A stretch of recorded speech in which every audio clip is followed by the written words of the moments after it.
Inilah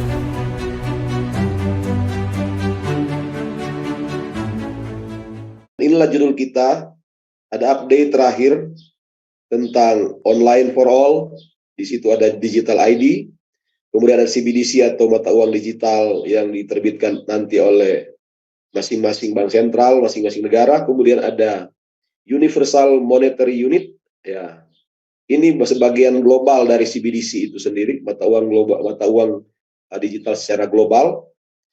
Dan perkembangan terbaru di beberapa negara atau beberapa bagian dunia mulai ada cash restriction, ya, pembatasan penggunaan penggunaan uang tunai, ya, atau uang cash.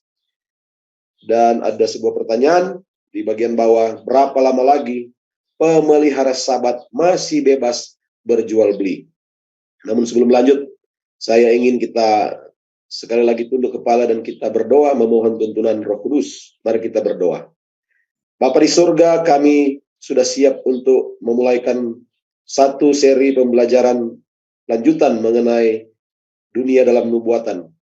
Dan seperti apa yang telah tertulis dalam kitab suci dan dalam catatan-catatan nubuat, maka kami mau, walaupun materi ini telah disusun untuk dipaparkan, tetapi kami selalu meminta kuasa Roh Kudus saja yang akan menuntun, pakai hamba-Mu, berbicaralah menurut kuat kuasa-Mu, dan kami semua yang mendengarkan diberikan Roh Kudus yang sama supaya kami diberi konsentrasi dimanapun kami berada, dan atas kami masing-masing kami senantiasa dilindungi, diberkati, dan kami semua memperoleh terang, yaitu terang yang diberikan oleh Yesus Kristus.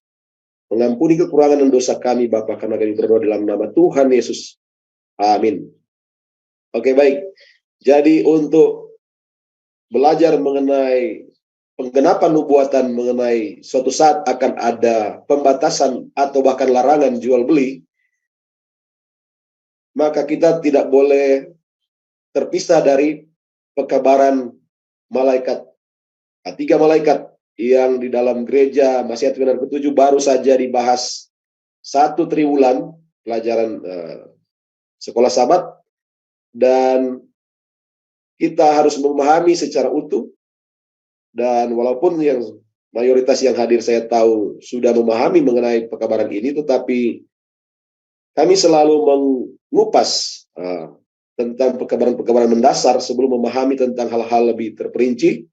Oleh karena kami dapati bahwa rekaman-rekaman video yang direkam oleh Eden Way itu juga ternyata dikonsumsi oleh berbagai pihak yang masih awam mengenai nubuatan-nubuatan dalam Alkitab, sehingga kami harus membahas hal-hal yang lebih mendasar.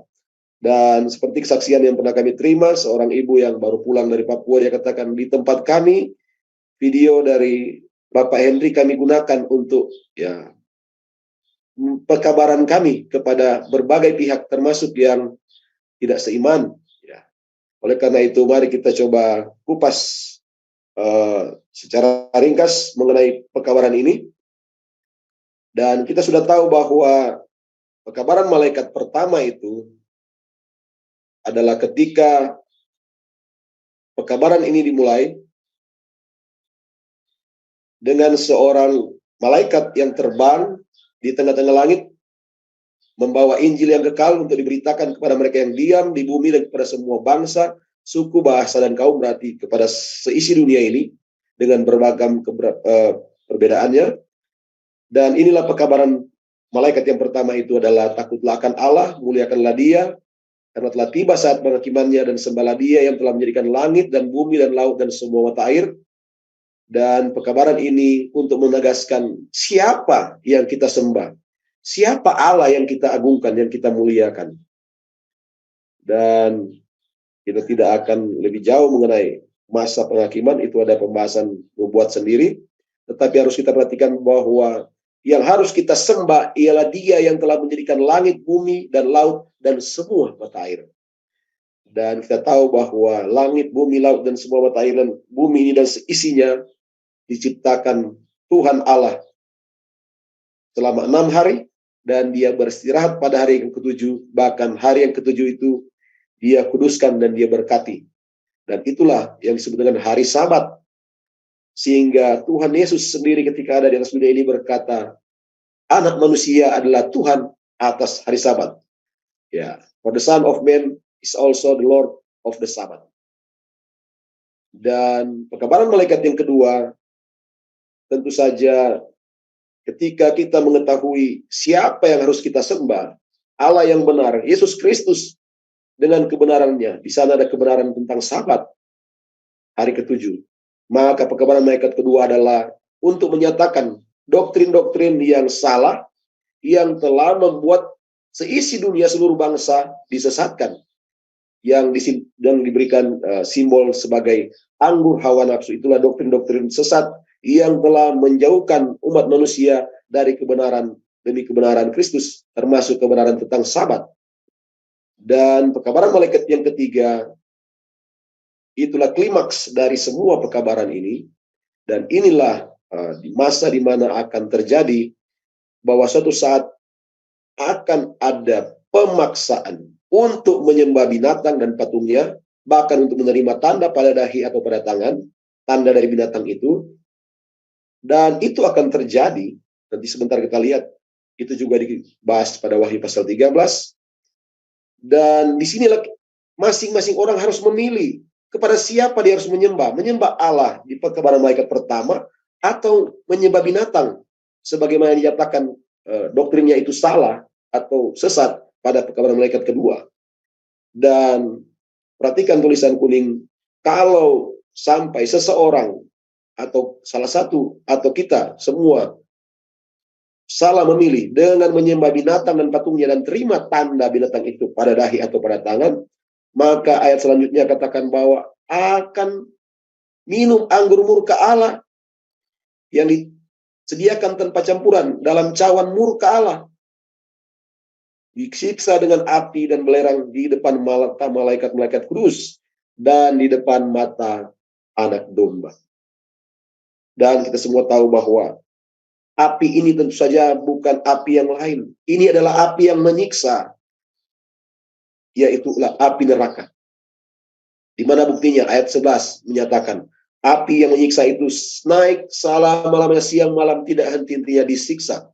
Ya, ada pembahasan tersendiri mengenai keberadaan neraka ini. Kita tidak akan detail secara terperinci sekarang. Tetapi kita harus tahu siapa yang akan dibakar dan disiksa dengan api itu. Mereka yang menyembah binatang serta patungnya itu, dan yang menerima tanda namanya. Ya, mereka yang menyembah binatang itu berserta patungnya memiliki tanda. Ya, dan tanda itu disebut tanda binatang. Dan kalau saudara-saudara perhatikan bahwa saya sudah sampaikan ke mana saja saya pergi diundang untuk membawakan seminar, bahwa pekabaran malaikat yang disampaikan pada Wahyu pasal 14, pekabaran 3 malaikat, itu tidak bisa dipisahkan dari Wahyu 13. Karena tadi kita berbicara mengenai binatang, patungnya, dan tanda binatang itu. Dan kita lihat pada Wahyu pasal 13 ayat 4-15, saya ambil ayat 15. Kepadanya diberikan kuasa untuk memberikan nyawa kepada patung binatang itu, sehingga patung binatang itu juga berbicara, bertindak begitu rupa, sehingga semua orang yang tidak menyembah patung binatang itu dibunuh. Saudara perhatikan. Tadi dikatakan, yang akan dibakar dengan api, yang kita simpulkan api neraka itu, termasuk mereka yang menyembah binatang itu dan patungnya, dan yang menerima tandanya. Dan di pasal sebelumnya, pasal 13 ayat 15 katakan, tetapi kalau orang yang tidak mau menyembah patung binatang itu, yang berarti juga menyembah binatang itu, akan dibunuh. Ada dua kesusahan yang ada di depan yang akan menimpa umat manusia. Apakah akan dibakar dengan api neraka kalau menyembah, tetapi kalau tidak mau menyembah akan dibunuh. Tentu saja kita harus tahu bahwa hukuman api neraka itulah hukuman kekal. Hukuman dari Allah kepada orang-orang yang tidak bertobat. Orang-orang yang menolak kebenaran Kristus. Tetapi pada ayat yang 15 pasal 13, tentu saja ini adalah ancaman hukuman mati dari kekuasaan yang berseberangan dengan pihak Kristus, yang mengancam dengan hukuman mati. Dan pada pasal 13 ayat 16 sampai 18, saya kutip 2 ayat saja. Ayat 16 katakan, dia menyebabkan semua orang kecil atau besar, kaya miskin, merdeka atau hamba, diberi tanda pada tangan kanannya atau pada dahinya. Nah, itulah tanda tadi, tanda binatang. Yang di pasal 14 katakan, ayat 9, ayat 10, ayat 11 katakan, kalau kamu terima, kamu akan dibakar dengan api. Tetapi di pasal 13 ayat 16-17 ini katakan, kalau tidak terima tanda itu, akan dilarang membeli atau menjual. Maka kita mulai mendapatkan satu kesimpulan di sini dari Wahyu pasal 13 dan Wahyu pasal 14 tadi, bahwa kalau kita tidak mau menerima tanda binatang itu, berarti tidak mau menyembah binatang itu dan tidak mau menyembah patungnya. Yang pertama, tadi ayat 15 katakan akan ada hukuman mati. Kemudian ayat 16-17 katakan akan ada sanksi ekonomi, yaitu larangan tidak boleh berjual beli. Tentu saja kita tahu bahwa mana duluan, diancam hukuman mati, kemudian diancam sanksi ekonomi, atau ya sebaliknya. Tentu saja diancam dulu dengan sanksi ekonomi, dilarang berjual beli, kemudian baru dengan ancaman hukuman mati. Dan di Wahyu 14 dikatakan bahwa barang siapa menyembah, baik binatang, patungnya, dan terima tanda binatang itu, akan dibakar dengan api neraka. Disinilah setiap orang harus memilih. Apakah menyembah binatang itu, menyembah binatang dan patungnya, lalu terima tanda binatang itu, sudah pasti tidak akan ada larangan berjual beli, dan tidak akan ada ancaman hukuman mati oleh penguasa dunia ini yang berseberangan dengan pihak Kristus. Tetapi di ujung sana ada api neraka yang menunggu. Sehingga sangat penting bagi setiap orang harus mengerti siapa binatang, patung binatang, dan tanda binatang itu. Dan sebelum kita lebih jauh mengenai binatang itu, patungnya yang dibuktikan dengan tanda binatang itu, maka kita tentu saja harus tahu bahwa Allah sendiri, siapa yang harus kita sembah itu, yang disampaikan oleh pekabaran malaikat pertama, dia memiliki tanda, dan tanda itu ada dalam Alkitab. Ya. Yeskiel 20 ayat 12 katakan bahwa hari-hari sabatku kuberikan untuk menjadi peringatan antara aku dan mereka, supaya mereka tahu bahwa akulah Tuhan yang menguduskan mereka. Bahwa Tuhan menguduskan umatnya, ada tandanya. Dan tanda itu dalam Alkitab terjemahan lama di peringatan itu, ya, kata peringatan di terjemahan baru, di terjemahan lama disebut tanda atau sebuah sign pada Alkitab bahasa Inggris.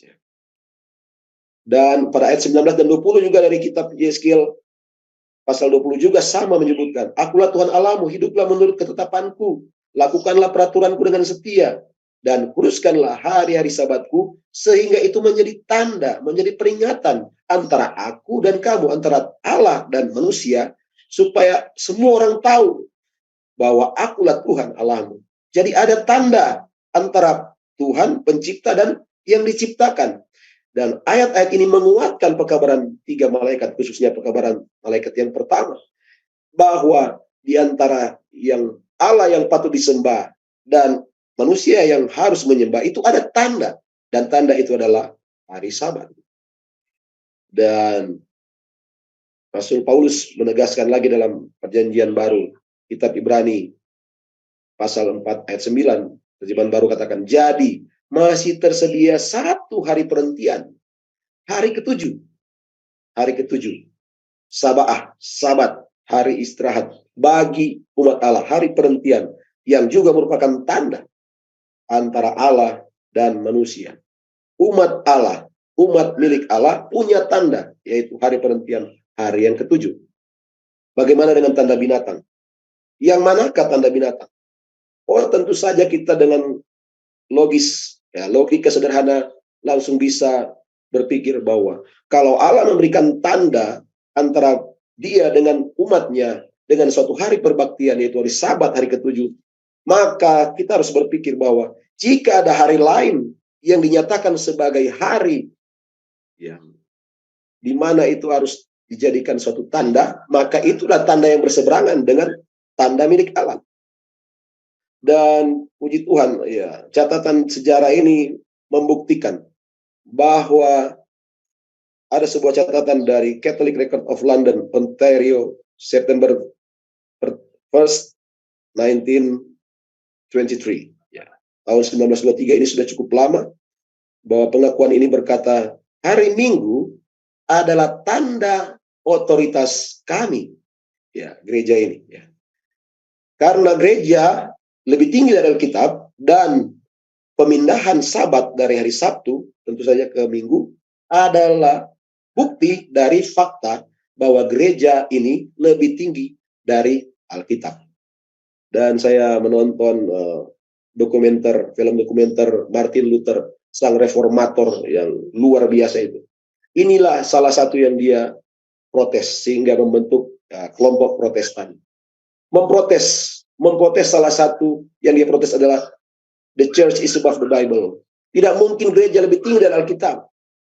Alkitab, firman Allah itu sudah pasti lebih tinggi karena firman adalah Allah sendiri. Dan itu yang dia protes. Tetapi fakta ini harus kita ketahui bahwa memang ada tanda yang sudah dinyatakan bahwa ini adalah tanda kekuasaan gereja itu. Jadi kita harus tahu bahwa Sabat, hari ketujuh, hari perhentian, tanda yang diberikan Allah bagi umatnya, tetapi ada kekuasaan lain yang mengakui hari yang lain selain hari Sabat, hari ketujuh, sebagai tanda kekuasaannya. Dan kutipan ini juga menguatkan tentang hal itu. Ini pengakuan dari gereja Katolik, ya, dicatat dalam the question box, Catholic Universe Bulletin, Agustus 14, 1942, paragraf keempat. Gereja Katolik yang mengubah pengudusan Sabat ke hari Minggu melalui kuasa dari yang Maha Tinggi, yaitu kuasa atau kewenangan yang tidak mungkin gagal yang diberikan kepada gereja ini melalui pendiri gereja itu sendiri, yaitu Yesus Kristus. Ya, gereja ini mengakui bahwa pendiri gereja adalah Yesus Kristus. Dan dengan kuasa inilah mereka diberikan kewenangan untuk mengubah Sabat ke Minggu, menurut pengakuan gereja ini. Dan sehingga kalimat berikut. Orang-orang Protestan yang mengaku, ya, yang mengklaim bahwa Alkitab satu-satunya penuntut iman mereka, sola fide. Salah satu-satunya penuntut iman adalah Alkitab, sola scriptura. Tidak ada jaminan untuk memelihara hari Minggu. Jadi menurut gereja Katolik, umat Protestan yang mengakui bahwa Alkitab sebagai satu-satunya penuntun iman, tidak ada jaminan untuk memelihara hari Minggu. Dalam hal ini, maka umat Advent hari ketujuhlah satu-satunya yang masih konsisten sebagai Protestan. Nah, jadi kita harus memahami di sini bahwa kalau kita merupakan bagian dari kelompok yang mau tetap konsisten memprotes hal-hal yang tidak sesuai dengan kebenaran firman Tuhan, maka salah satunya adalah tetap memelihara hari Sabat, hari yang ketujuh, dan tidak memelihara hari Minggu. Karena memang hari Minggu itu dipindahkan oleh gereja itu melalui pengakuan mereka bahwa mereka lebih tinggi dari Alkitab, sehingga mereka diberikan kuasa oleh pendiri gereja untuk memindahkan hari pembaktian itu. Dan puji Tuhan, di dalam catatan-catatan nubuat yang ditulis oleh para pionir gereja Masjid hari ketujuh, jauh sebelum tanggal-tanggal yang diberikan tadi, ya, tahun 23, tahun 42. Ini sejak tahun 1899 sudah lama dicatat dalam buku Evangelism 23 halaman 234. Tanda binatang itu adalah Sabat kepausan. Ya, tentu saja Sabat yang dipindahkan dari hari Sabtu ke hari Minggu oleh kuasa kepausan. Tadi sudah diakui. Kita tidak sedang menuding, kita tidak sedang menyalahkan siapa-siapa. Kita sedang mengungkapkan fakta-fakta dari sejarah. Apabila ujian datang, maka akan jelas ditunjukkan apa itu tanda binatang. Itu adalah pemeliharaan hari Minggu. Dari Bible Commentary jilid 7/980 ditulis jauh sebelum catatan tadi, tahun 1900. Bahkan di sini semakin jelas ada perbedaan antara tanda atau meterai Allah dan tanda binatang. Testimoni di 8 halaman 117 ditulis dalam tahun 1904, jauh sebelum catatan tadi. Tanda atau meterai Allah itu dinyatakan dalam pemeliharaan hari Sabat yang ketujuh peringatan penciptaan. Sementara tanda binatang adalah sebaliknya, yaitu pemeliharaan hari pertama dalam pekan. Kita tidak boleh bingung mana hari pertama, mana hari ketujuh. Karena sangat jelas diungkapkan dalam catatan-catatan ini. Jadi satu kesimpulan harus kita ketahui, ada dua masa kesukaran bagi orang-orang yang mau ada di pihak Allah, khususnya yang ada di akhir zaman ini. Itu sebabnya pekabaran ini harus diketahui semua orang. Bahwa pertama, kalau tidak mau menerima tanda binatang, yang pertama, akan dilarang berjual beli. Itu Wahyu pasal 13 ayat 16 dan 17. Kemudian yang tetap memelihara Sabat, tidak mau menerima tanda binatang, yaitu pemeliharaan hari Minggu, tetapi tetap bertahan memegang meterai Allah atau tanda dari Allah, itu hari Sabat, hari yang ketujuh, akan dibunuh menurut tulisan Wahyu pasal 13 ayat 14 dan 15 tadi. Dan karena itu mau pilih yang mana? Terima tanda binatang. Wahyu pasal 14 ayat 9 sampai 11 katakan akan dihukum oleh Allah dengan api yang menyala-nyala. Tetapi kalau tidak mau menerima, tidak mau menyembah binatang patungnya dan menerima tandanya, akan dihukum oleh kekuasaan manusia. Yang pertama, dilarang berjual beli, kemudian ada hukuman mati. Hal ini harus jelas sebelum kita lanjut kepada perkembangan-perkembangan mengenai arah pergerakan kemana pembatasan-pembatasan atau pelarangan jual beli itu mulai nampak lebih jelas. Dan oleh karena itu mari kita masuk pada subjudul kita pada pagi ini. Berapa lama lagi pemelihara Sabat masih bebas berjual beli? Mengapa judul ini penting? Ya, ini harus ditekankan karena kita sudah tahu dari Wahyu pasal 13 ayat 16 dan 17 bahwa yang akan dilarang berjual beli itu hanya mereka yang tidak mau menerima tanda binatang. Dan dari catatan-catatan tadi kita sudah tahu bahwa tanda binatang itu adalah tanda kekuasaan yang diakui oleh suatu kekuasaan yang menyatakan bahwa hari Minggu adalah tanda otoritas mereka. Sehingga sudah pasti orang yang memilih hari Minggu akan bebas berjual beli. Sementara orang yang tetap memelihara Sabat suatu saat akan dilarang berjual beli. Saat ini memang masih bebas, tetapi berapa lama lagi kebebasan itu? Mari kita lihat. Semua menuju digital. Dan kita sudah bahas di topik utama mengenai online for all. Dan oleh karena itu kita harus coba cermati slide ini bahwa ini adalah sebuah terobosan baru di Amerika Serikat, di mana dalam pemerintahan Presiden Biden, Amerika melalui departemen, saudara-saudara baca ini, ini adalah kerjasama partnership antara Civic Nation dan US Department of Education. Ini adalah kerjasama antara Civic Nation. Saya belum memahami jelas apa ini Civic Nation, ya itu mungkin ya lembaga, ya istilah di negara di sana. Kalau di negara kita saya belum tahu apa padanan lembaga itu. Yang pasti bahwa ini gagasan juga dari Departemen atau Kementerian Pendidikan. Apa itu adalah online for all atau semua harus online, semua bisa online, adalah kampanye nasional. Ini sebuah kampanye nasional yang diluncurkan melalui kerjasama dua lembaga ini untuk to close the digital divide by focusing on internet access, affordability, equity for students, families, and all Americans. Jadi semua harus ada kesetaraan, harus ada keadilan akses internet yang dapat dijangkau dan dapat dijangkau oleh semua. Siapa? Ya, oleh para siswa, mahasiswa, keluarga-keluarga dan semua warga Amerika, orang-orang yang dari Amerika. Dan saya dapati bahwa ini free internet, ada program internet gratis, atau mungkin kalau untuk orang-orang yang dianggap kurang mampu mungkin ada subsidinya atau sebagainya. Yang pasti bahwa semua orang harus online. Kenapa? Ya, kalau di program digitalisasi itu harus diberlakukan, lalu masih banyak orang yang tidak bisa online, yang tidak bisa punya akses internet, maka tentu saja program digitalisasi itu belum bisa dilaksanakan. Dan itu sebabnya maka Amerika masih menunda-nunda dari tahun lalu, masih terus menunda peluncuran mata uang digital mereka oleh karena belum ada kesetaraan akses digital atau akses online di seluruh bagian negara itu atau semua warga negara itu. Sehingga sistem yang harus dipenuhi terlebih dahulu adalah online for all. Semua online dulu baru bisa digital. Dan puji Tuhan bahwa ada juga berita menarik dari negara kita tercinta bahwa negara kita baru saja meluncurkan satelit Satria 1 ya. Satria itu singkatan dari Satelit Republik Indonesia. Ya, saya coba share, puji Tuhan bahwa itu juga dorong oleh kementerian yang hampir sama dengan di Amerika. Ya, di sini Kemdikbud, dan Satria 1 itu adalah satelit terbesar milik Indonesia yang terbesar yang ada di Asia.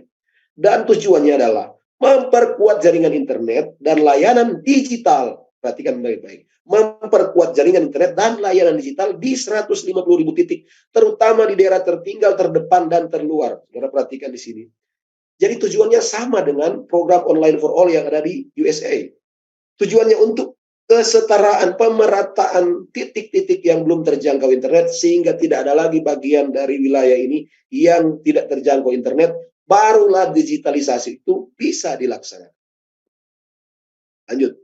Dan saya rasa saya perlu menyinggung beberapa perkembangan, walaupun ini sejak tahun lalu, bahkan dari 2 tahun lalu, supaya tidak missing link di sana, bahwa perkembangan-perkembangan itu supaya dia terus ada benang merahnya. Saya coba kupas lagi sedikit, bahwa memang langkah itu dimulai sejak tahun 2021, bulan Maret, saya ikuti rapat, sebuah rapat pimpinan menugaskan saya untuk mewakili pimpinan di sebuah rapat, dan di situ ada judul rapatnya percepatan dan perluasan digitalisasi daerah. Ternyata setelah saya search, itu adalah petunjuk dari Bank Indonesia. Dan inilah tim itu, saya pernah tahun lalu, 2 tahun lalu saya termasuk dalam tim itu, tim TP2DD, yaitu tim percepatan perluasan digitalisasi daerah. Ternyata itu memang benar program dari Bank Indonesia. Intinya bahwa semua pemerintah daerah, semua instansi pemerintah daerah harus go digital. Tidak boleh lagi manual, terutama penggunaan uang tunai.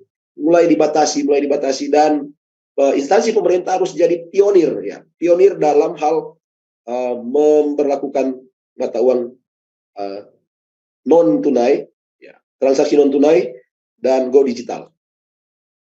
Dan ide awalnya ini saya dapati bahwa disosialisasikan oleh PO Polda maupun Bank Indonesia bahwa pembayaran non tunai ini untuk menekan pandemi ini suatu program yang bagus.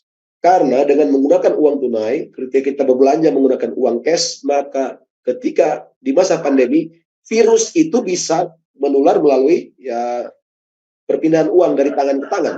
Sehingga dengan membatasi non tunai, bahkan dengan pembatasan tunai, tetapi dengan mendorong penggunaan non tunai, maka itu akan mengurangi penyebaran virus. Dan saya dapati bahwa ini juga sebuah perkembangan sejak tahun 2021, ya, aplikasi Peli itu ya akan jadi alat pembayaran digital. Ya. Saya coba cari-cari perkembangan sekarang, saya belum dapati, nanti saya dapati bahwa aplikasi ini sudah berubah nama, tapi kita tidak akan bahas sekarang, kita akan coba lihat di waktu ke depan, kita akan cari waktu khusus untuk membahas perkembangan ini. Tetapi ini yang sudah lewat lalu, supaya tidak missing link dengan perkembangan sekarang. Dan sejak tahun 2021 bulan Oktober, aplikasi ini mulai bisa diakses dengan aplikasi-aplikasi belanja, aplikasi perbankan, aplikasi jasa, apa saja. Ya, dia ada 15 aplikasi, kemudian agar segera bertambah 35 lagi. Dan perhatikan di sana ada Gojek, Grab, Tokopedia, Traveloka, Tiket, Dana, Cinema, 21, Link, Aja, Jaki, Livin by Mandiri, Goers, Shopee, Loket.com, Mcash, sampai BNI Mobile. Dan ada 35 lagi yang segera bertambah, saya sudah tidak ikuti. Tetapi itu pasti akan terus berlanjut. Dan itu bukan hanya berlaku seperti kata orang itu mungkin cuma di kota-kota metropolitan. Tidak. Karena itu akan sampai kemana? Ke pasar tradisional. Bahkan sejak tahun 2022, bulan itu rencananya sudah diluncurkan tahun 2022. dan beritanya adalah ketika perhelatan G20 di Bali. Tetapi akhirnya dia tertunda karena infrastruktur yang belum siap, termasuk akses internet yang harus merata. Sehingga saya mendapatkan missing link di sana bahwa mengapa belum diluncurkan, mungkin salah satu penyebabnya adalah akses digital atau akses internet yang belum merata, sehingga perlu meluncurkan Satria 1, satelit Republik Indonesia yang pertama, yang terbesar di Asia, ya sebutkan tadi.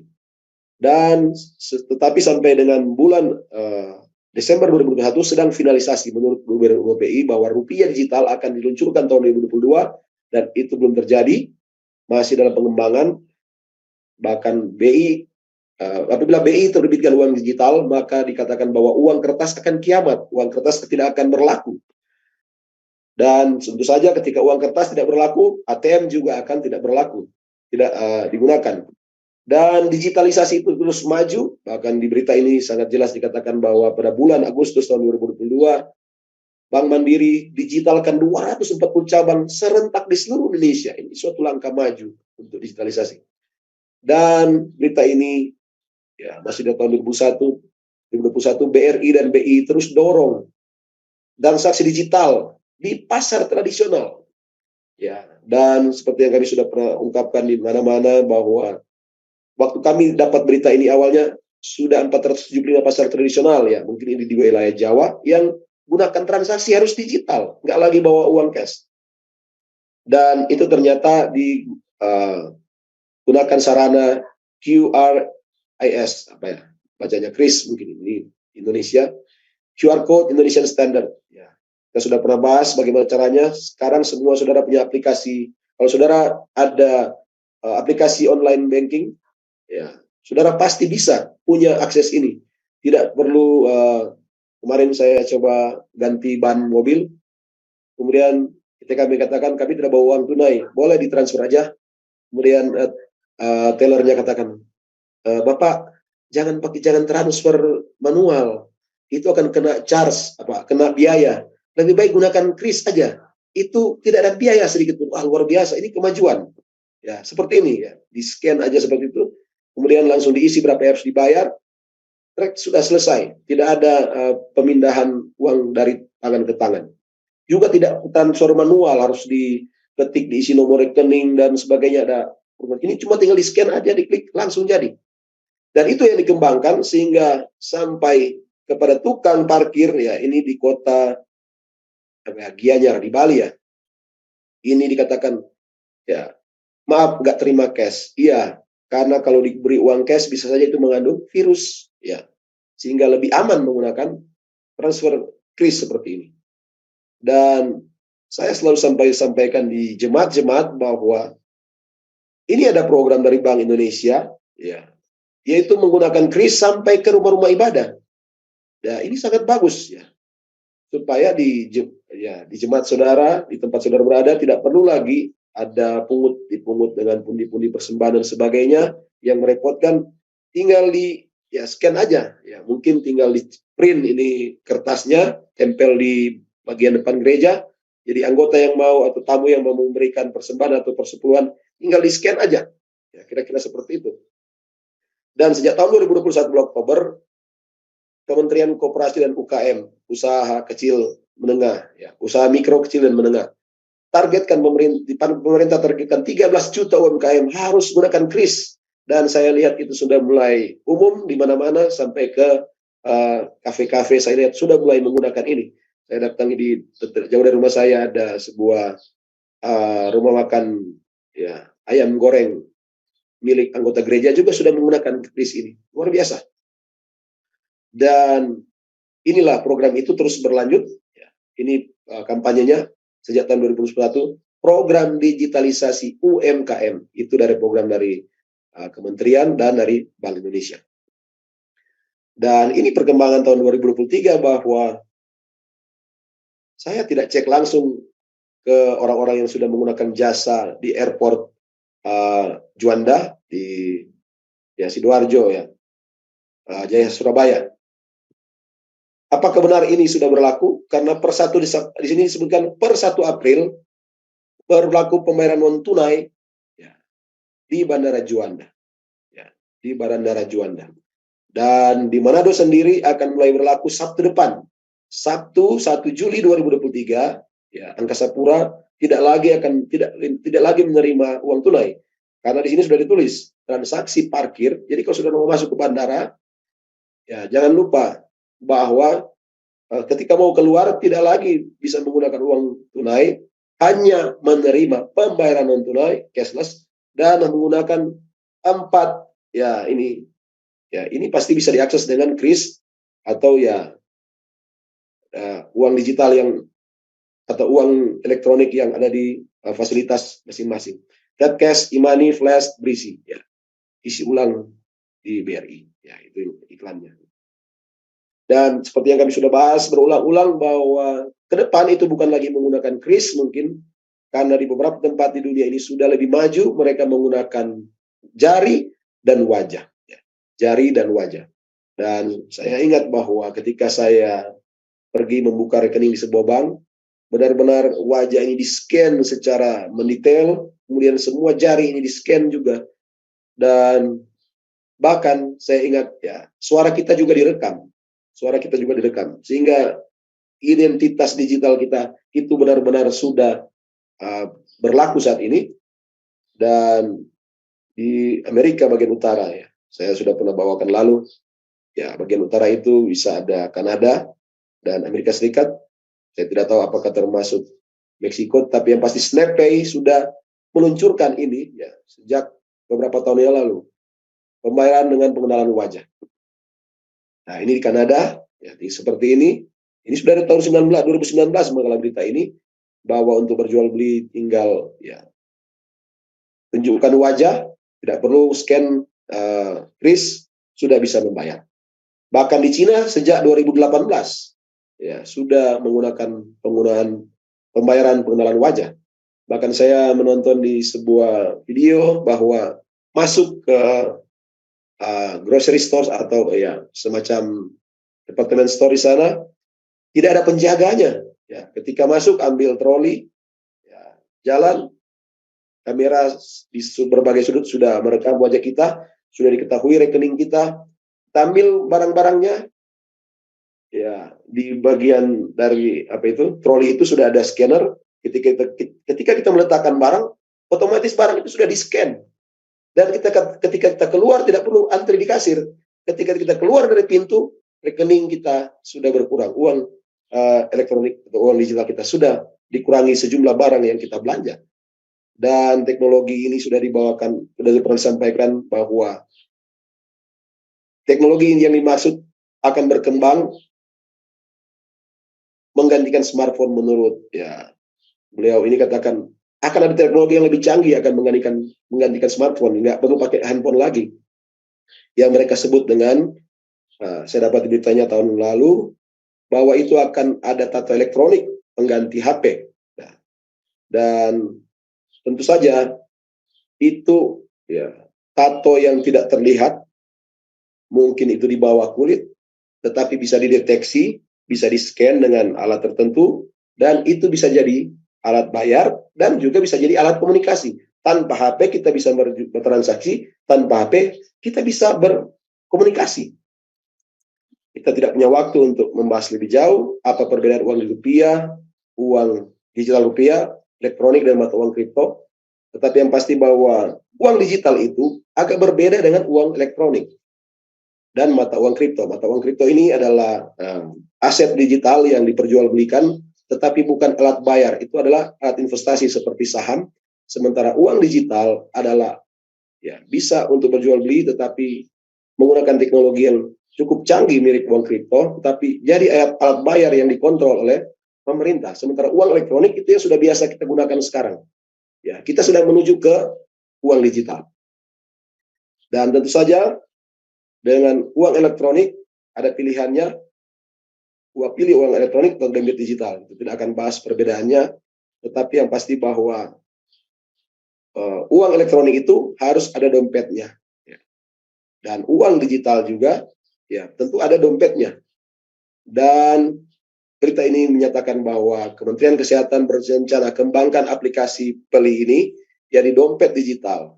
Ya, dompet digital artinya yang bisa mengisi uang digital, dan itu kemudian yang digunakan untuk bertransaksi.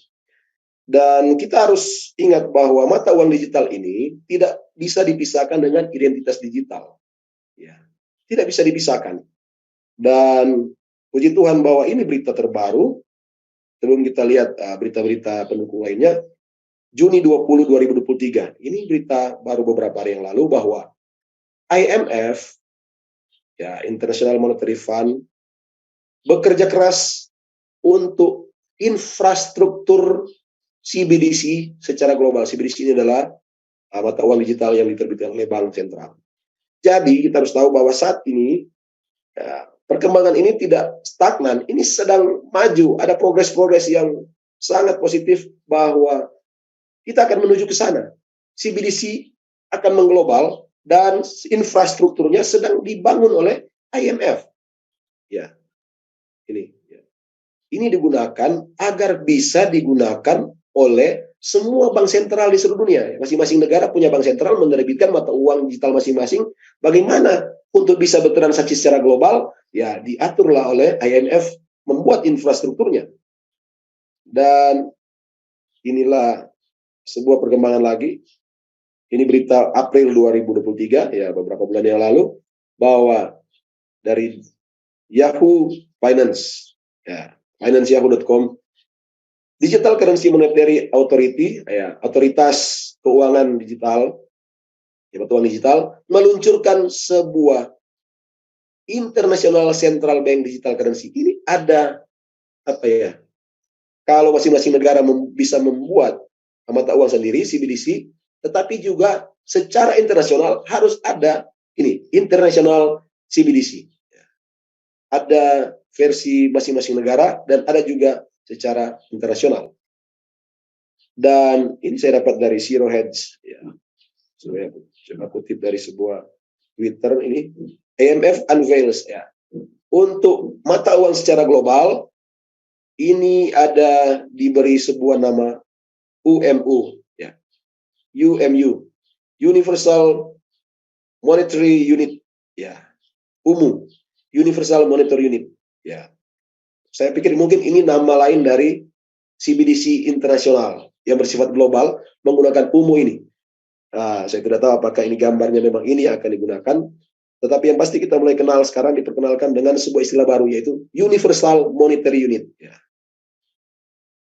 Dan ya, Unicoin ini, ya sudah lihat gambar ini, Unicoin ini adalah sebuah global legal tender settlement CBDC, ya, unveiled at IMF Spring Meetings tahun 2023.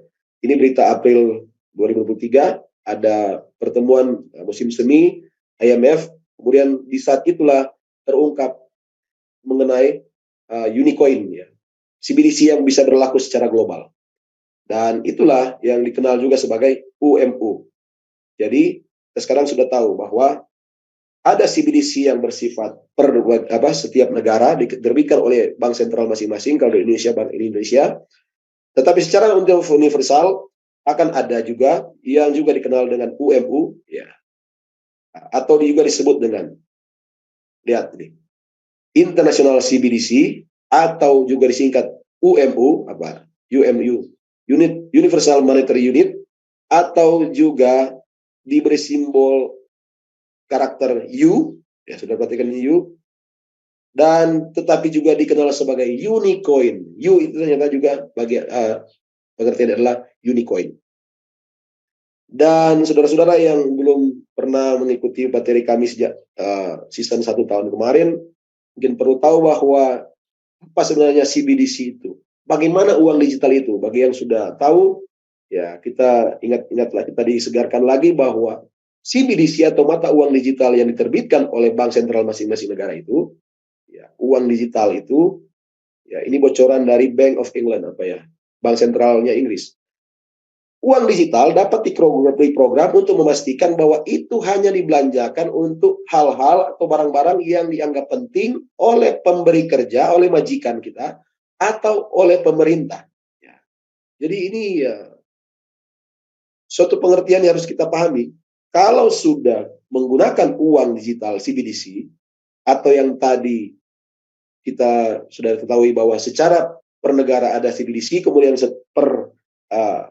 secara internasional ada International CBDC atau UMU, Universal Monetary Unit, atau yang disebut juga Unicoin, atau yang disingkat huruf U itu.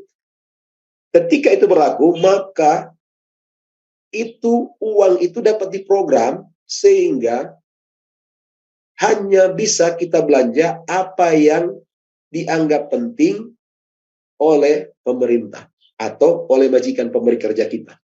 Kalau saya pegawai negeri, tentu saja ya pimpinan saya, ya di mana saya bekerja. Kalau saudara bekerja di sebuah perusahaan, tentunya pimpinan perusahaan saudara.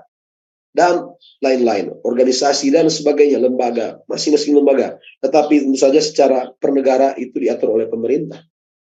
Dan dengan kata lain, mata uang digital dapat dibelanjakan apa yang diizinkan oleh pemerintah atau pemberi kerja. Ini sebuah keadaan yang mengerikan. Karena dengan berlakunya mata uang digital atau CBDC, maka pemerintah dapat mendikte. Ya, bahasa Indonesia sudah cukup lama, jarang digunakan. Pemerintah dapat mendikte bagaimana dan untuk apa uang kita dibelanjakan. Jadi sekarang pemerintah yang bisa menentukan uang milik kita, tetapi untuk dibelanjakan itu dapat diatur oleh pemerintah. Inilah total kontrol yang sering kita dengar di mana-mana. Dan uang yang kita peroleh melalui kerja keras bukan lagi kewenangan kita untuk menentukan dibelanjakan apa, melainkan atas izin atau persetujuan dari pemerintah atau pemberi kerja, majikan kita. Jadi inilah, kesanalah kita sedang menuju, bahwa kita yang memiliki uangnya, kita yang mencari uangnya dengan usaha kita, apakah pekerjaan, apakah bisnis kita, tetapi untuk dibelanjakan, itu diatur oleh pemerintah atau pemberi kerja. Luar biasa. Sekarang mari kita lihat bagaimana perkembangannya. Ya. Dan saudara harus tahu bahwa sampai dengan bulan Februari 2023, ya, saya tidak punya data terakhir, ini data terakhir yang saya peroleh, dari indiatimes.com, ada 10 plus negara yang menjadi pilot project untuk mata uang digital. Dan saudara lihat, Bahama, Nigeria, China, USA, Jamaika, Uni Emirat Arab, Ghana, Malaysia, wah luar biasa. Malaysia, Singapura, dan Thailand sudah duluan dari kita ya. Karena mungkin akses digital mereka, akses internet mereka lebih bagus. Atau sudah cukup merata sampai ke pelosok. Ya. Kita baru saja diluncurkan satelit. Ya, inilah perkembangannya. Di Bahama, kita tidak akan baca satu-satu perkembangannya. Yang pasti bahwa itu sudah ya diluncurkan. Disebut $10. CBDC-nya sudah diluncurkan sejak tahun 2020, tapi masih ya terus dalam perkembangan dan sudah digunakan. Nigeria, luar biasa negara yang ada di Afrika ini, ya tidak boleh dipandang sebelah mata. Mereka sejak tahun 2021 sudah launching, sudah digunakan, China, ya sudah sejak tahun 2020, bahkan mereka sudah mulai ya explore sejak dari 2014, ya. 2018 sudah sangat marak di sana. 2020 sudah ada pilot programnya. Ya ini dia. Ya, ternyata mirip juga menggunakan kris seperti di sini.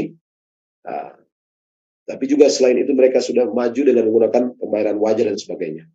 Amerika ya masih sementara pengembangan juga walaupun proyek ada rencana ya di ulang tahun bulan Juli sepertinya akan ada di launching. Sehubungan setelah program Online for All, mereka infrastruktur digitalnya sudah siap, baru mungkin diterbitkan uang ini. Kalau di Jamaika, ya bulan Juni 2022 sudah 1 tahun yang lalu. Kemudian di Uni Emirat Arab, ya Oktober 2022. Kemudian di Ghana sejak Agustus, ini negara Afrika luar biasa. Dari tahun 2021 bulan Agustus sudah menggunakan. Malaysia tahun kemarin, ya berarti tahun 2022. Singapura juga tahun lalu, ya Indonesia masih sedang dikembangkan. Thailand juga tahun lalu. Dan Eastern ini ada kehilangan satu huruf ini. Huruf N-nya hilang. Eastern Karibia bagian timur ya, negara-negara di ya kawasan Karibia itu sudah menggunakan bahkan sejak 12 Maret 2019. Luar biasa. Ya, luar biasa. Dan 2021 bulan Maret ini sudah meluncurkan D-Cash, Digital Cash ya. First Monetary Union di dunia. Wah, luar biasa. mereka ada beberapa negara, ya makanya disebut Eastern Caribbean. Ada satu kawasan mereka memiliki mata uang yang sama, uang digital yang sama. Dan jika kita melihat peta dunia, inilah perkembangan per bulan Mei 2023 yang berwarna merah seperti negara apa ini saya tidak bisa. Ya, ini sudah dibatalkan, ini satu-satunya. Kemudian yang berwarna hijau termasuk Indonesia ini sedang pengembangan. Yang warna ungu ini proof of concept. Nah, ini sudah tinggal siap diberlakukan. Sementara yang jadi pilot project yang berwarna agak krem ini, ya, dan yang berwarna biru ini memang sudah launching. Ini yang saya katakan sebelah timur apa ya, Karibia sebelah timur, termasuk Bahama, Jamaika, mereka sudah gunakan itu. Dan walaupun masih banyak yang belum mengumumkan, tetapi saudara lihat, saya dapati daftar ini masih panjang, tetapi kita tidak cukup waktu menyampaikan semua. Sudah ada jadwal pengumuman. Pengumuman itu akan dilakukan, saudara lihat, tidak ada tahun lain. Semuanya sasarannya tahun ini, makanya saya merasa terdorong untuk menyampaikan perkembangan ini, karena tahun ini sudah dijadwalkan semua negara akan announcement. Oke, kalau begitu, mari kita lihat bagaimana kondisi ekonomi atau moneter di satu negara setelah diberlakukan mata uang digital. Saudara lihat, ini berita tahun 2022, bulan Desember. Ya, kita sudah tahu bahwa salah satu negara yang sudah launching adalah Nigeria di Afrika. Dan setelah di launching mata uang digital, maka uang tunai itu dibatasi. Jadi kalau saudara punya uang di bank, saudara mau tarik, sudah dibatasi. Ya, sekarang di sana berlaku setiap hari cuma boleh menarik uang $45. Berapa ya kalau dirupiahkan kalau di sini? Saya tidak hafal. Ya, jadi sudah ada batas per hari. Ya. Digital banking push. Ya, karena berlakunya CBDC, maka uang tunai dibatasi. $45 per hari atau sekitar $225 per minggu. Ini sudah dibatasi. Sehingga di sana terjadi antrian seperti ini. Ya, mungkin hari ini cuma bisa tarik 45, berapa tadi ya? 45. Sudah habis dibelanjakan, besok harus tarik lagi. Kan sebenarnya bisa.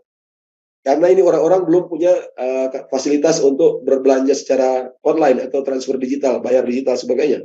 Sehingga masih terjadi seperti ini. Antrian-antrian di ATM. Tetapi perkembangan terbaru di Uni Eropa, dan saudara perhatikan ini berita bulan Maret 2023, bahwa di sana ada pembatasan. Ya, ini di Amerika, di Eropa dan bagian barat ya.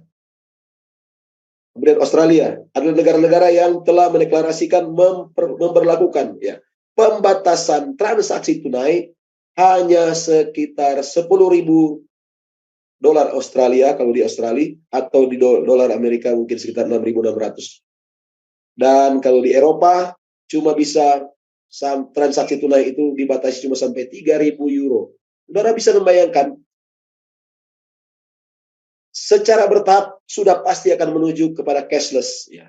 Tidak ada lagi uang tunai. Semua akan digital, tetapi diajarkan sekarang dibatasi dulu penggunaan uang tunai. Dan saudara lihat, mari kita kembali ke negara Nigeria. Negara itu, ya, bank sentralnya mau menghubungkan mata uang digital atau CBDC ke mana? Sistem identitas digital. Saudara, itu sebabnya sangat penting memahami bagaimana mata uang digital dan identitas digital. Mengapa harus dihubungkan? Mengapa harus ada hubungan antara mata uang digital dan identitas digital? Ya, karena setiap individu itu, ya, setiap individu itu akan diberikan pembatasan tunai, ya, per orang. Saya sendiri, istri saya sendiri, anak saya bisa sendiri. Sehingga itu harus melekat secara digital, baik identitas maupun mata uang.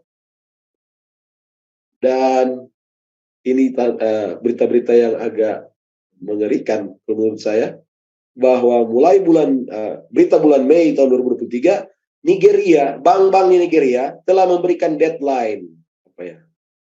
Sudah ada tenggat waktu, sudah dibatasi, sudah ditentukan, ya,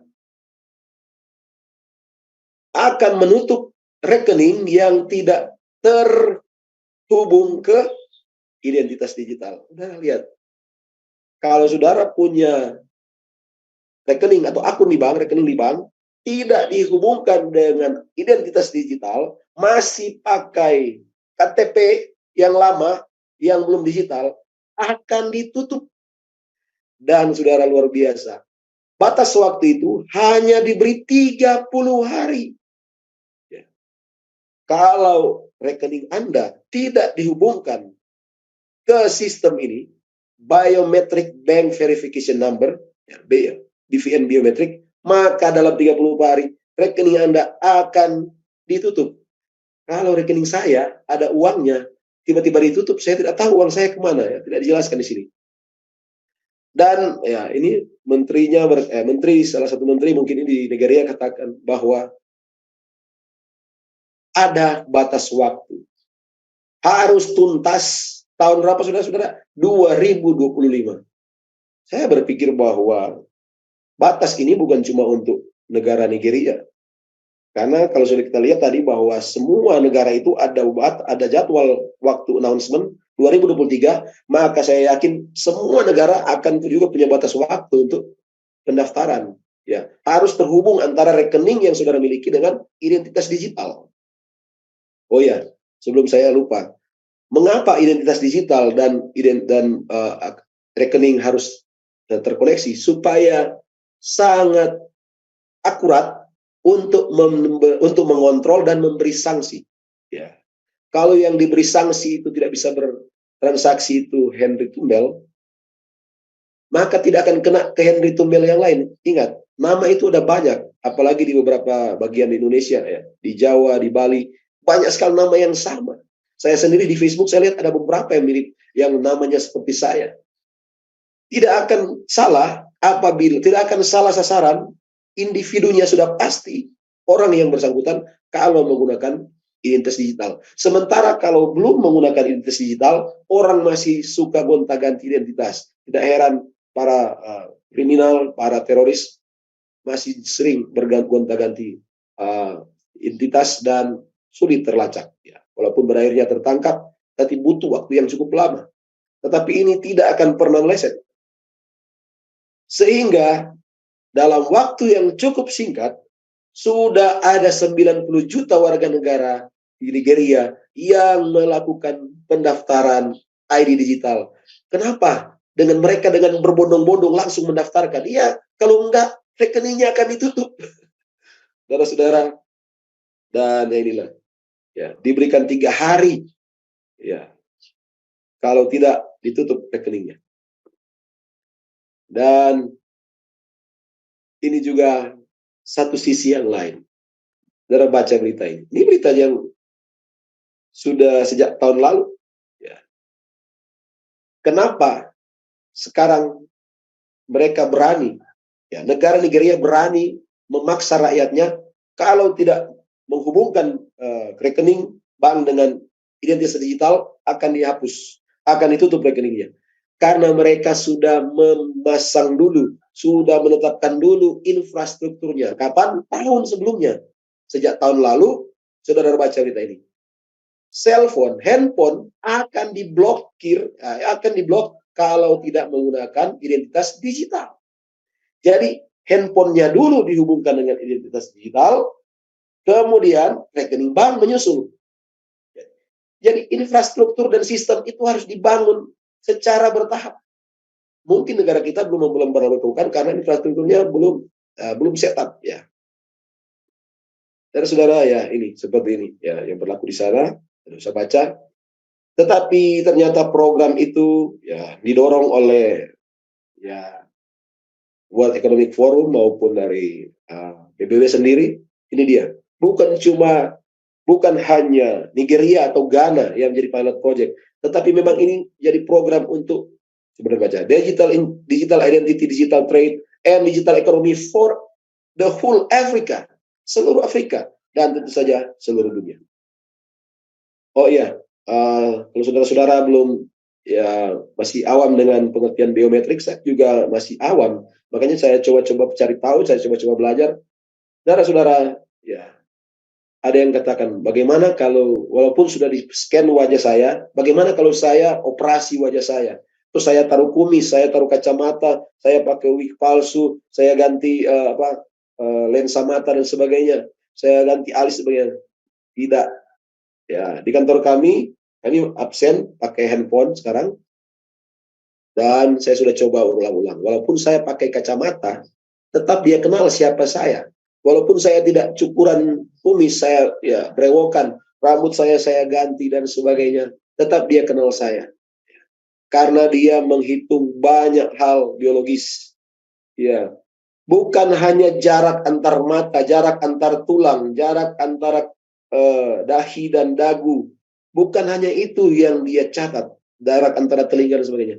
Bahkan saudara lihat, dia juga bisa ya mencatat data biologis, bisa berupa perilaku, kebiasaan orang, bahkan data atau data fisik. Bukan cuma data fisik yang direkam, termasuk perilaku dan kebiasaan.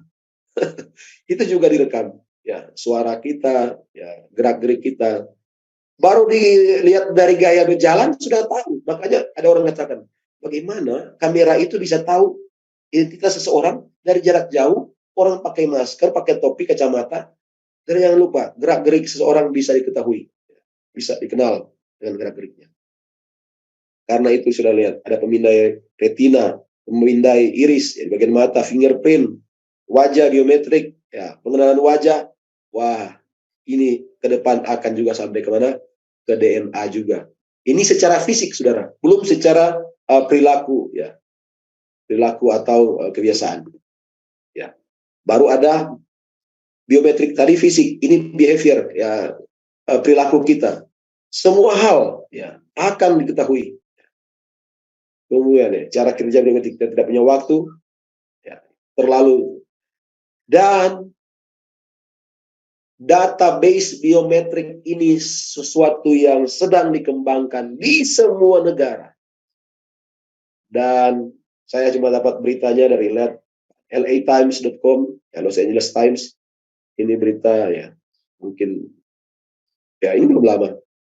Ya, saya coba tertutup mungkin data tanggalnya. Yang pasti bahwa India sekarang sedang membangun database biometrik untuk penduduknya yang berjumlah 1,3 miliar. Dan saudara perhatikan baik-baik kalimat di bawah atau frase di bawah. Enrollment is mandatory. Apa ya saudara? Ya, pendaftarannya itu wajib. Tidak bisa, oh saya nggak mau. Tidak. Semua wajib mendaftarkan database biometrik. Gerak-gerik itu saya tidak bisa bayangkan. Kalau di bank yang lalu mungkin saya waktu pendaftaran saya membuka rekening cuma wajah dan jari-jari dan rekam suara. Mungkin berikut saya akan disuruh bergerak, berjalan, suruh bicara, suruh bergerak. Mungkin seperti itu. Dan saya ya mungkin semakin jauh di luar jangkauan apa yang saya pikirkan. Ya. Jadi di India adalah pilot project. Ya. Dan ini saya dapat dari Christian Science Monitor untuk perkara identitas digital biometrik. India adalah kelinci percobaan dunia. Jadi ternyata percobaan bukan coba-coba lagi. Ini sudah sedang dilaksanakan. Laboratory, ya di sanalah ini dibuat. Ya, sudah dijadikan percontohan. Ini isi beritanya. Dan saya ulangi lagi bahwa memang sejak tahun lalu, ya kira-kira kuartal pertama tahun lalu, waktu ada pertemuan World Government Summit yang dimuat dalam live site ini beritanya, yang mendorong sistem keuangan ya menuju ke world order, tatanan dunia. Tentu saja ini tatanan dunia yang baru, bukan tatanan dunia yang lama. Yaitu pengimplementasian pelaksanaan mata uang digital dan identitas digital. Ini bukan lagi teori konspirasi. Ini bukan lagi konspirasi. Karena para pemimpin global sudah menjelaskannya dengan gamblang. Secara jelas.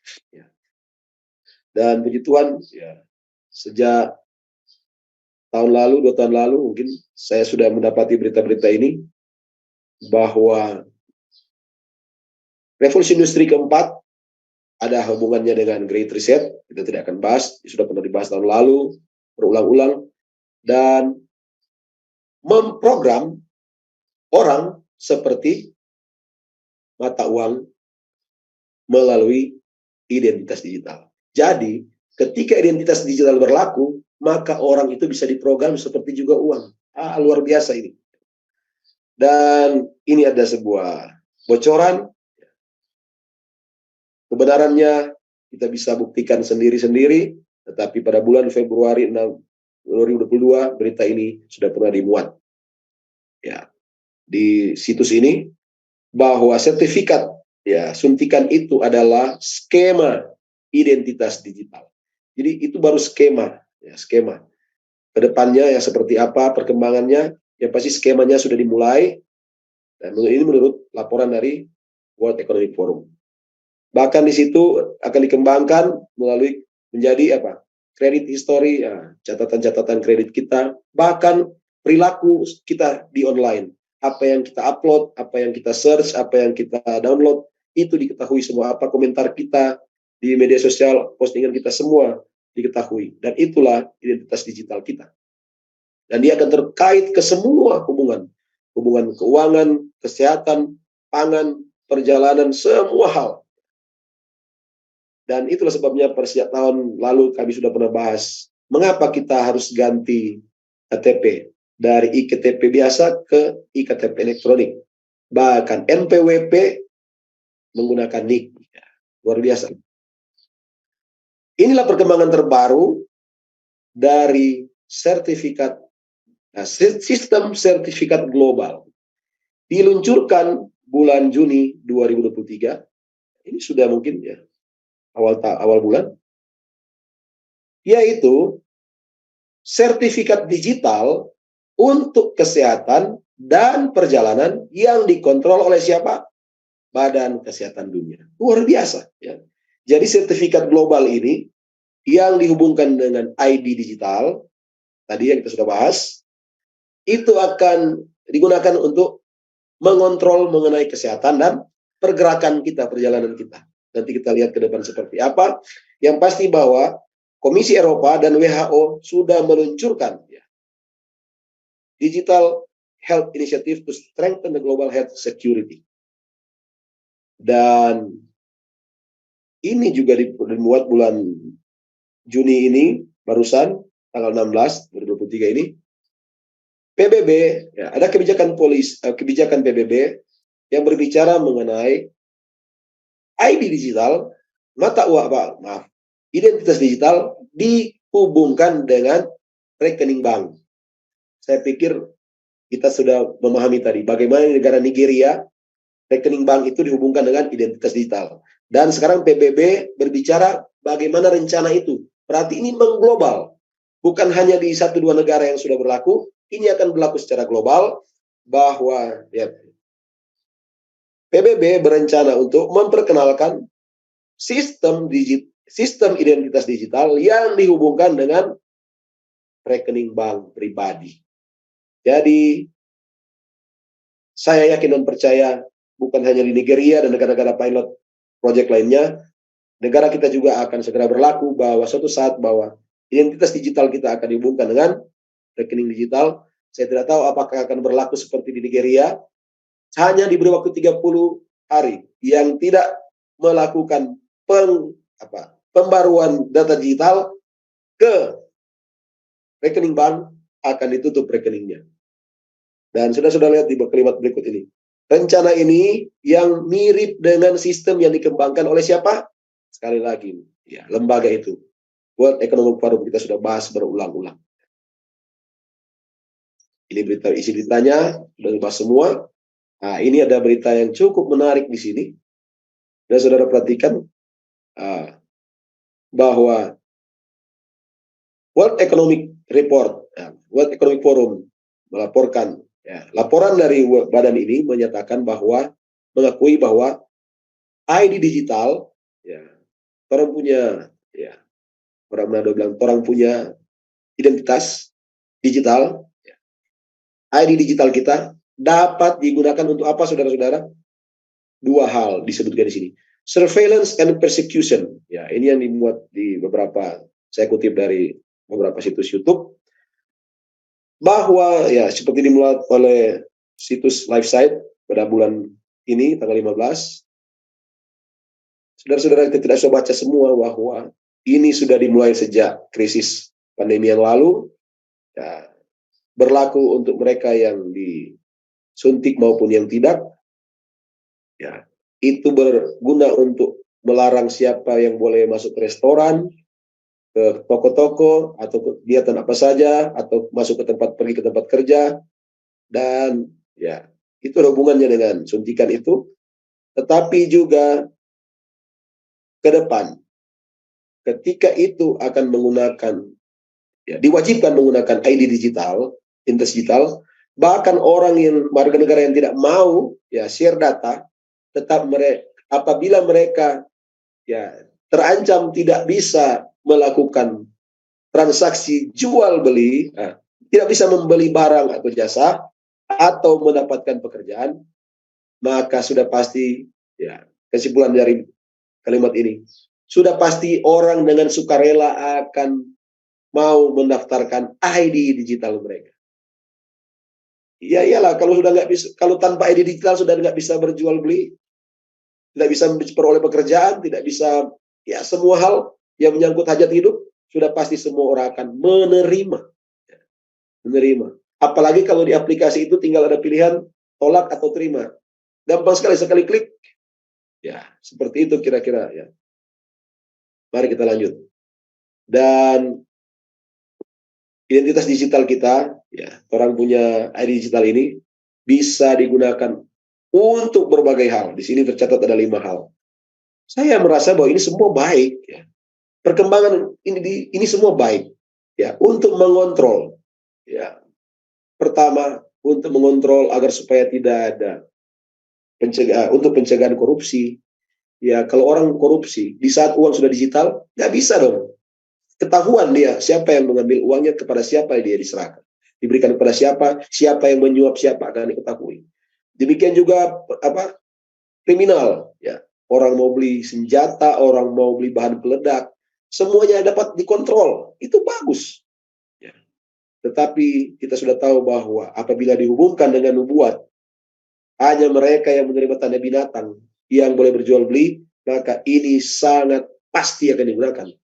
Ini bukan cuma digunakan hanya untuk melacak setiap orang melalui carbon footprint dan ya, status sebagai climate refugee, digital ID untuk ya pandemi, untuk memantau ya sertifikat suntikan itu, tetapi juga untuk mata uang digital. Jadi dia berguna. ID digital ini yang akan diluncurkan oleh PBB secara global ini masuk manfaatnya. Itu juga berguna untuk cyber security. Jadi kalau ada orang yang membobol akun saya, rekening saya, atau menyebarkan berita yang tidak baik mengenai saya, itu sangat gampang dilacak oleh pihak yang berwenang.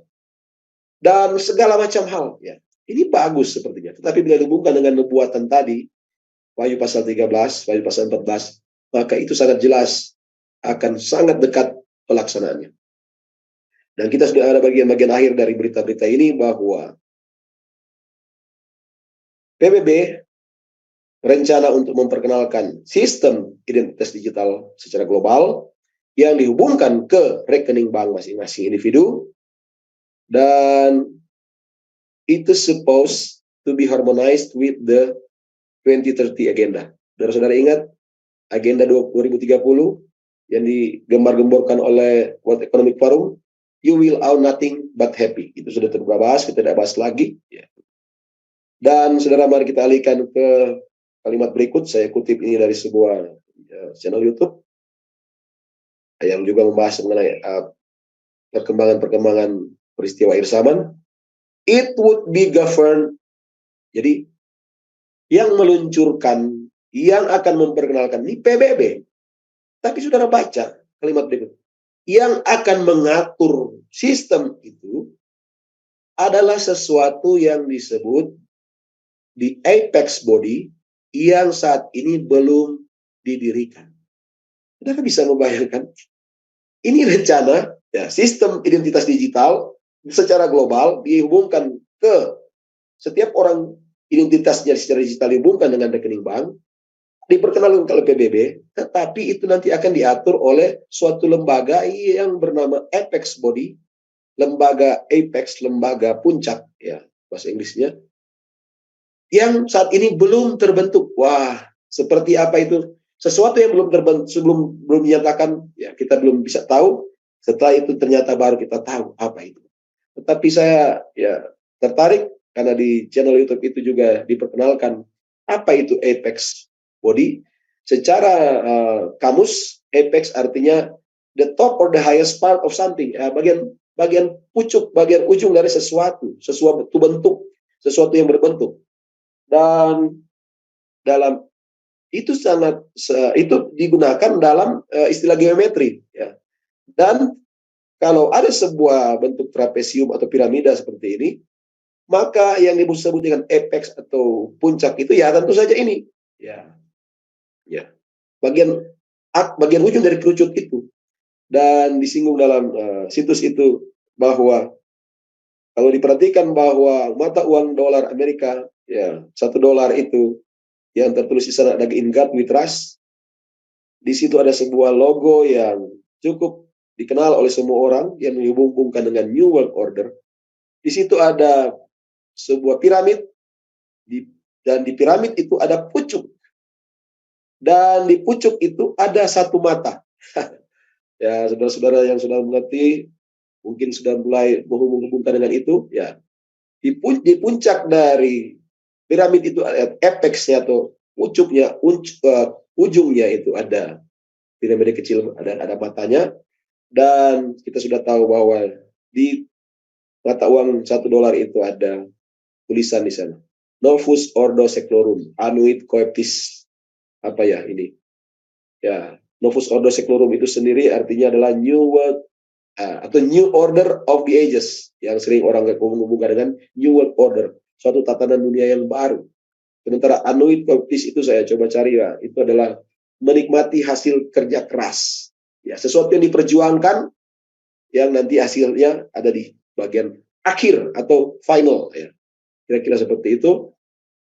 Dan kalau saya melihat bahwa ini mungkin penggenapan dari Wahyu 17 ya, bahwa ayat 12 katakan, ke-10 tanduk yang kau lihat adalah 10 raja yang belum mulai memerintah, tetapi 1 jam lamanya mereka akan menerima kuasa sebagai raja bersama-sama dengan binatang itu. Mereka sekata kekuatan kekuasaan mereka berikan kepada binatang itu.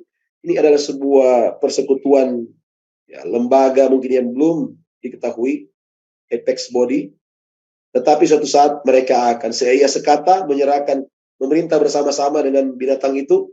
Lalu mereka akan berperang melawan anak domba. Kita sudah tahu. Ketika disebut berperang melawan anak domba, bukan Yesus Kristus yang mereka perangi, tetapi yang mengikuti dia. Tetapi Yesus Kristus akan mengalahkan mereka karena ia adalah Tuhan di atas segala Tuhan, Raja di atas segala Raja.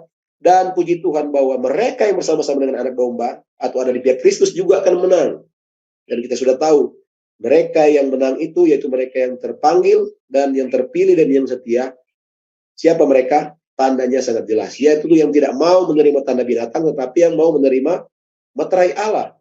Materai Allah adalah Sabat. Tanda binatang itu sudah jelas tadi, yaitu Sabat yang dipindahkan dari Sabtu ke hari Minggu. Dan puji Tuhan, itu juga adalah penggenapan dari Wahyu pasal 13, khususnya ayat 11 dan seterusnya. Kita sudah tahu Wahyu 13, binatang yang kedua ini yang keluar dari dalam bumi, itu selalu dinyatakan adalah Amerika Serikat. Ya, yang luar biasa membela kebaikan, membela demokrasi, membela hak-hak asasi manusia, seperti seekor domba, tetapi akan berbicara seperti seekor naga. Kapan itu? Ya, ketika dia akan menjalankan kuasa dari binatang yang pertama. Dan itulah yang akan terjadi pada ayat 14. Ia menyuruh yang diam di bumi mendirikan patung binatang itu untuk menghormati binatang yang luka oleh pedang, namun tetap hidup itu kepadanya diberi kuasa untuk meninjau kepada patung binatang itu, sehingga patung binatang itu berbicara juga, bertindak begitu rupa sehingga semua orang yang tidak menyembah patung binatang itu dibunuh. Ya, ini masih ya sebuah, ya saya kaitkan sendiri, ya ini adalah pendapat pribadi saya, dan sepertinya menurut saya inilah penggenapan. Walaupun sudah tahu bahwa patung binatang itu ada pengertian sendiri dalam catatan nubuat, tetapi sepertinya ini mengarah ke sana. Bila dihubungkan dengan Wahyu pasal 17 ayat 12, 13 dan 14. Saudara-saudara, mengakhiri pertemuan kita, ya, mari kita ingat lagi, ya, saya memberikan pengulangan-pengulangan atas catatan-catatan nubuat, ya. Saudara-saudara yang mungkin sudah sering ikut materi saya, mungkin ya sudah mengetahuinya, tetapi banyak pihak yang saya tahu yang belum tahu, apalagi yang baru pertama kali bergabung dengan pekabaran ini, bahwa ini sudah ditulis sejak tahun 1908. Ya, dalam catatan nubuat Review and Herald, peristiwa-peristiwa yang dahsyat akan segera dibukakan di hadapan dunia. Akhir segala sesuatu sudah dekat, masa kesusahan akan datang atas umat Allah. Ada masa kesusahan atas umat Allah. Kenapa ini disebut masa kesusahan atas umat Allah? Ya karena umat Allah ini yang mau bertahan, tidak mau menerima tanda binatang. Dan kita sudah tahu catatan Wahyu 13 ayat 16-17, tidak mau menerima tanda binatang tidak bisa berjual beli. Kemudian ayat sebelumnya ayat 15 katakan ada ancaman hukuman mati. Dan puji Tuhan disebutkan di bawah. Mereka akan dikeluarkan keputusan yang melarang mereka yang memelihara sabat Tuhan untuk membeli atau menjual. Ya, dilarang menjual beli bagi mereka yang tetap memelihara sabat. Jadi semua orang harus tahu bahwa larangan berjual beli ini bukan kepada siapa-siapa, bukan kepada banyak orang, cuma kepada kelompok yang tetap memelihara sabat Tuhan. Ingat baik-baik. Yang akan mengalami kesusahan, dilarang berjual beli itu hanya mereka yang tetap setia memelihara sabat Tuhan. Bahkan setelah itu diancam dengan hukuman mati. Jika tidak mau memelihara hari pertama dalam minggu atau hari minggu sebagai sebagai sabat. Memelihara sabat, tidak mau memelihara hari minggu, akan dikenakan sanksi. Pertama dilarang berjual beli, kemudian ancaman hukuman mati. Ini juga di catatan lebih jauh sebelumnya, tahun 1882, testimoni jilid 5 halaman 152. Waktu akan tiba, kita tidak dapat menjual barang semurah apapun. Perintah akan dikeluarkan melarang orang-orang membeli atau menjual, kecuali mempunyai tanda binatang. Sekali lagi dijelaskan, tanda binatang itu apa? Ya, itu adalah hari Minggu. Tidak mau menerima hari Minggu, dilarang berjual. Kalau begitu, apa yang perlu kita lakukan? Setelah melihat perkembangan ke arah pemaksaan tanda binatang dengan sanksi dilarang berjual beli yang tidak mau terima tanda, sudah tahu bahwa pemelihara sabat suatu saat tidak bisa lagi menggunakan harta mereka, maka catatan ini mengatakan 1901 dari manuskrip rilis halaman 15. Sudah terlambat untuk bergantung pada kekayaan dunia. Tidak lama lagi rumah tanah tidak berguna. Ya, kutuk Allah akan menimpa bumi ini dengan semakin parah. Ada seruan, jualah segala milikmu dan berikanlah sedekah. Kalau kita membaca sekilas tanpa mengetahui penjelasannya, kalau gitu jual semua harta kita, langsung jual saja, lalu bagi-bagikan, jadikan sedekah. Ya, menurut catatan Lukas 22 ayat 33, ini perintah Kristus.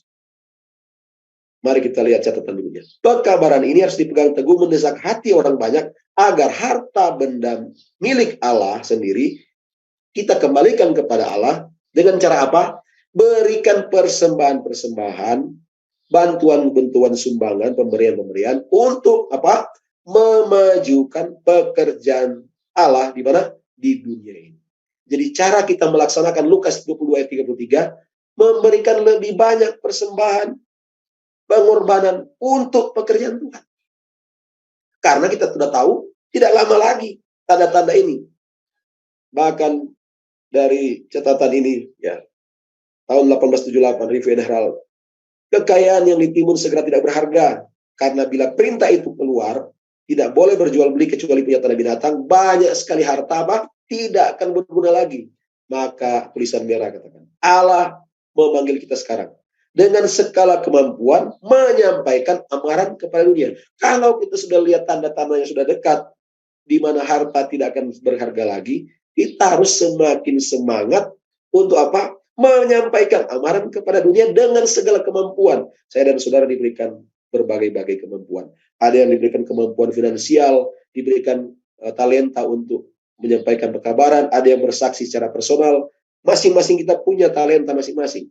Kerahkan sesuai kemampuan untuk amarkan dunia ini. Dan ini ya, segera datang masa tidak dapat lagi berjual beli. Ya, segala talenta kita harus segera dikali.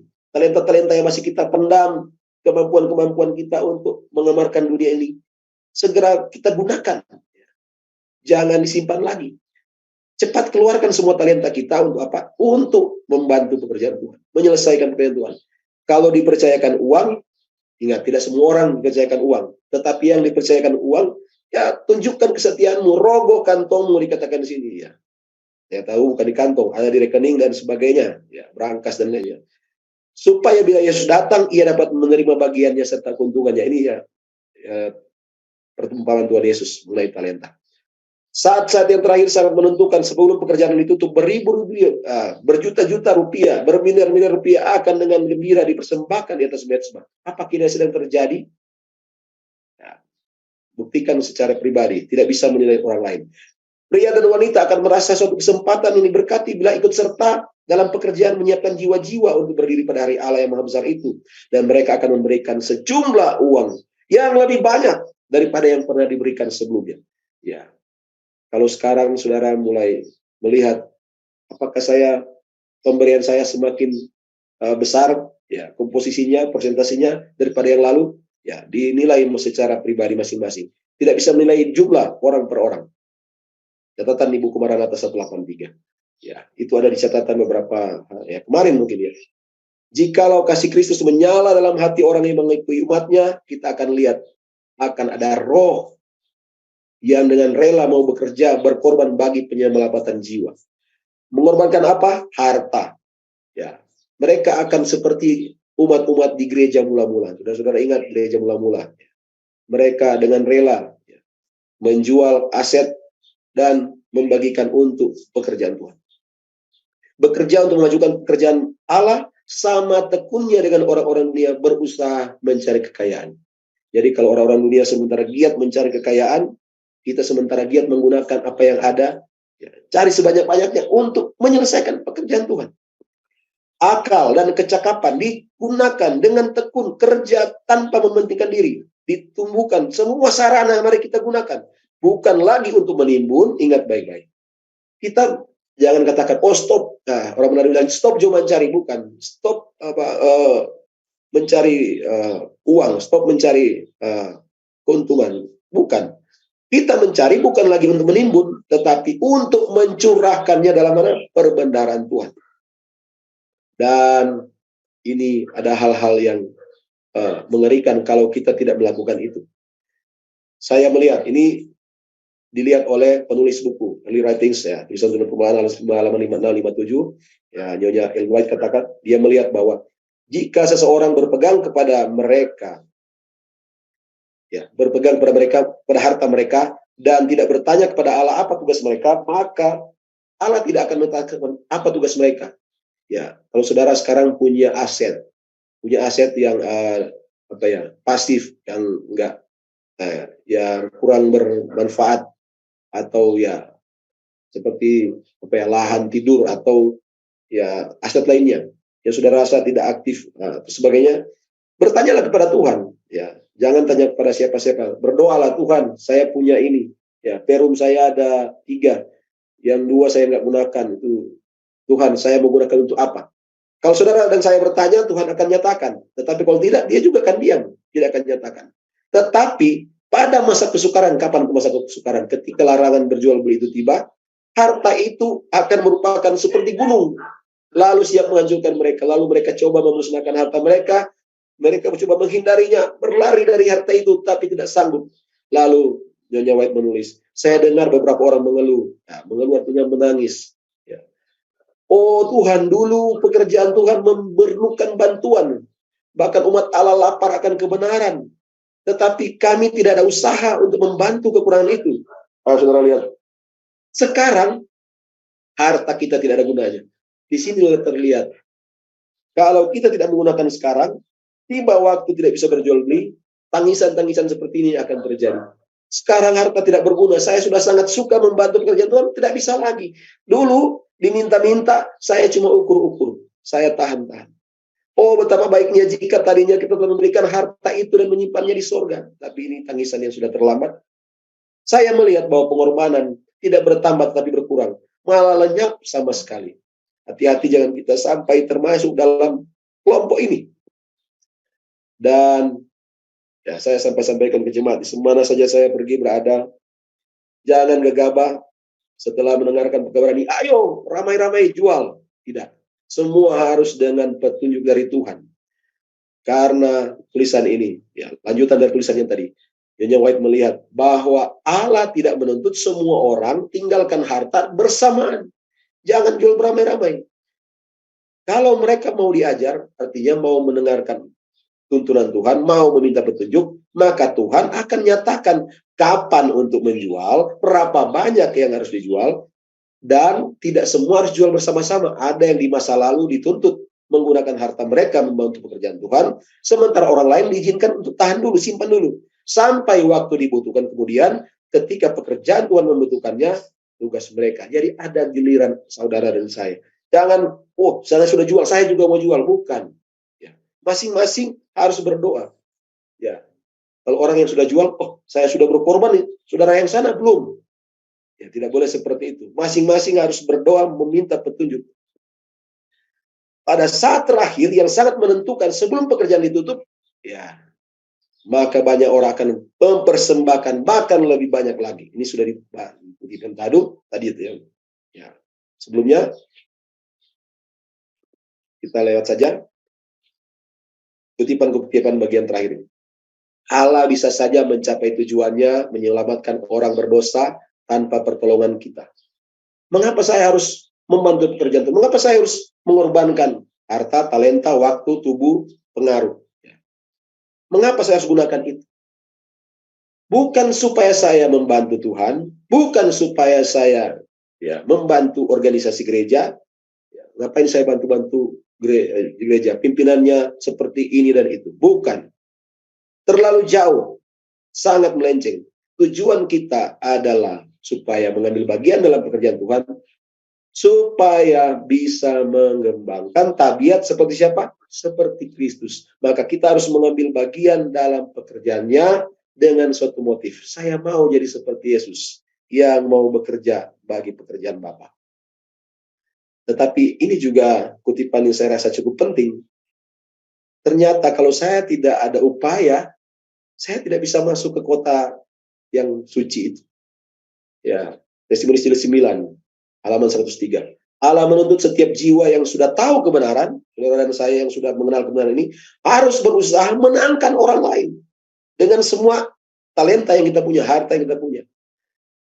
Untuk juga mengasihi kebenaran yang sama. Panggil orang yang lain, supaya kebenaran yang selalu kita percayai, beri juga mereka miliki sama-sama. Bagian kalimat berikut. Kalau kita tidak rela berkorban secara khusus untuk penyelamatan jiwa-jiwa yang sedang binasa, bagaimana mungkin kita dianggap layak masuk ke kota Allah? Berarti kalau saya tidak ada upaya, saya tidak akan masuk ke sana. Maka sangat jelas, sangat benarlah kutipan yang lain yang berkata, di sorga itu semua orang pakai mahkota, dan setiap mahkota pasti ada bintangnya. Walaupun cuma sedikit. Yang lain banyak, yang lain sedikit. Kenapa semua harus punya bintang? Ya, karena orang yang masuk ke sana, orang yang telah menuntun orang lain untuk berada di sana. Itulah bintang-bintang itu, jiwa-jiwa yang diselamatkan. Maka kutipan ini sangat benar. Sekarang, di depan sana, tanda-tandanya semakin jelas, kita akan menuju suatu saat bahwa pemelihara Sabat atau yang bertahan memiliki meterai Allah, tidak mau terima tanda binatang, sudah pasti ada larangan berjual beli. Apakah Tuhan ada solusi? Apakah Tuhan biarkan atau Tuhan langsung sediakan atau seperti apa? Ya, sudah pasti bahwa pada pertarungan terakhir, mereka yang setia kepada Allah akan melihat setiap sokongan duniawi akan dihentikan. Bahasa Inggrisnya, ya, saya sudah ulang-ulang, every earthly support cut off. Semua yang kita bisa cari dengan upaya kita, apakah bisnis kita, upaya kerja kita, pasif atau aktif, semuanya akan dihentikan. Ya, semua hajat hidup ya, akan dihentikan. Sehingga saya sudah pernah bawakan ini kalau tidak salah, ya, di season 1 tahun lalu di bagian-bagian awal. Saya coba ulangi lagi karena banyak yang saya tahu baru mulai bergabung baik di grup-grup maupun di dalam Zoom seperti ini. Mereka yang tidak mau menerima tanda binatang sudah pasti usaha apapun harus ditutup. Mau bisnis, toko, kios, kantin, warung pasti tutup. Ya, karena sudah tidak bisa berjual beli. Yang bekerja pasti kena PHK. Kalau tetap tidak mau terima tanda binatang, bertahan pada hari Sabat. Semua jenis bantuan subsidi, ya BLT, ya, KUR, KUT semuanya dihentikan. Dan sudah pasti rekening bank, karena tadi sudah jelas akan ada pemblokiran. Apakah dana digital, uang apa saja. Dan sudah pasti aset-aset kita, saham, asuransi, termasuk BPJS kita tidak akan berlaku lagi. Apakah saudara-saudara sudah berpikir, kalau saya sakit, saya akan upaya apa yang harus saya lakukan? Ya. Saya bertanya, siapa yang sudah setiap hari mengkonsumsi obat hipertensi, darah tinggi?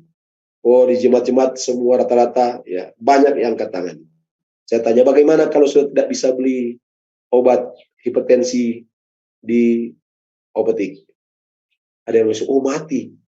Ada yang katakan, oh saya akan ganti. Saya tanya, ganti dengan apa? Saya sudah tahu ternyata obat hipertensi itu bisa diganti dengan rebusan seledri. Ya. Jadi dia katakan, saya akan beli seledri. Kan sudah gak bisa berjual beli, gak bisa beli obat, mas tak beli seledri. Dia bilang, oh iya ya. Nah, saudara-saudara, semua transaksi, pakaian, untuk membeli pakaian, makanan, transportasi, kebutuhan hidup lainnya, kesehatan, pendidikan, semua pasti terhenti. Ya, banyak orang yang katakan, oh saudara Tobel menakut-nakuti jemaat, menakut-nakuti umat. Wah, luar biasa. Tidak, kita harus membangunkan umat mengenai apa yang harus terjadi dan apa yang harus dipersiapkan. Sudah berulang kali kita sampaikan bahwa tabiat Kristus itu adalah modal kita. Kita sedang menunggu kedatangan Kristus. Hanya orang yang memiliki tabiat seperti dia akan dilayakkan. Dan sudah belajar tadi, salah satu cara untuk mencari tabiat Kristus, untuk memiliki tabiat seperti Kristus, ya tadi pengorbanan tadi. Tetapi puji Tuhan, bacaan renungan rumah tangga beberapa sahabat yang lalu, ya, ketua jemaat kami sampai kaget, dia bilang, wah, ternyata salah satu cara untuk memperoleh tabiat Kristus, memiliki tabiat seperti Kristus, bercocok tanam. Sangat jelas kutipannya. Ya. Bercocok tanam. Ya. Bercocok tanam di mana? Di pedesaan. Sangat jelas. Bahkan sampai hari Sabat kemarin, semua kutipan catatan bacaan rumah tangga, bagaimana pentingnya hidup di desa bercocok tanam ya, untuk mengembangkan tabiat seperti Kristus. Tetapi juga ada manfaat-manfaat selanjutnya.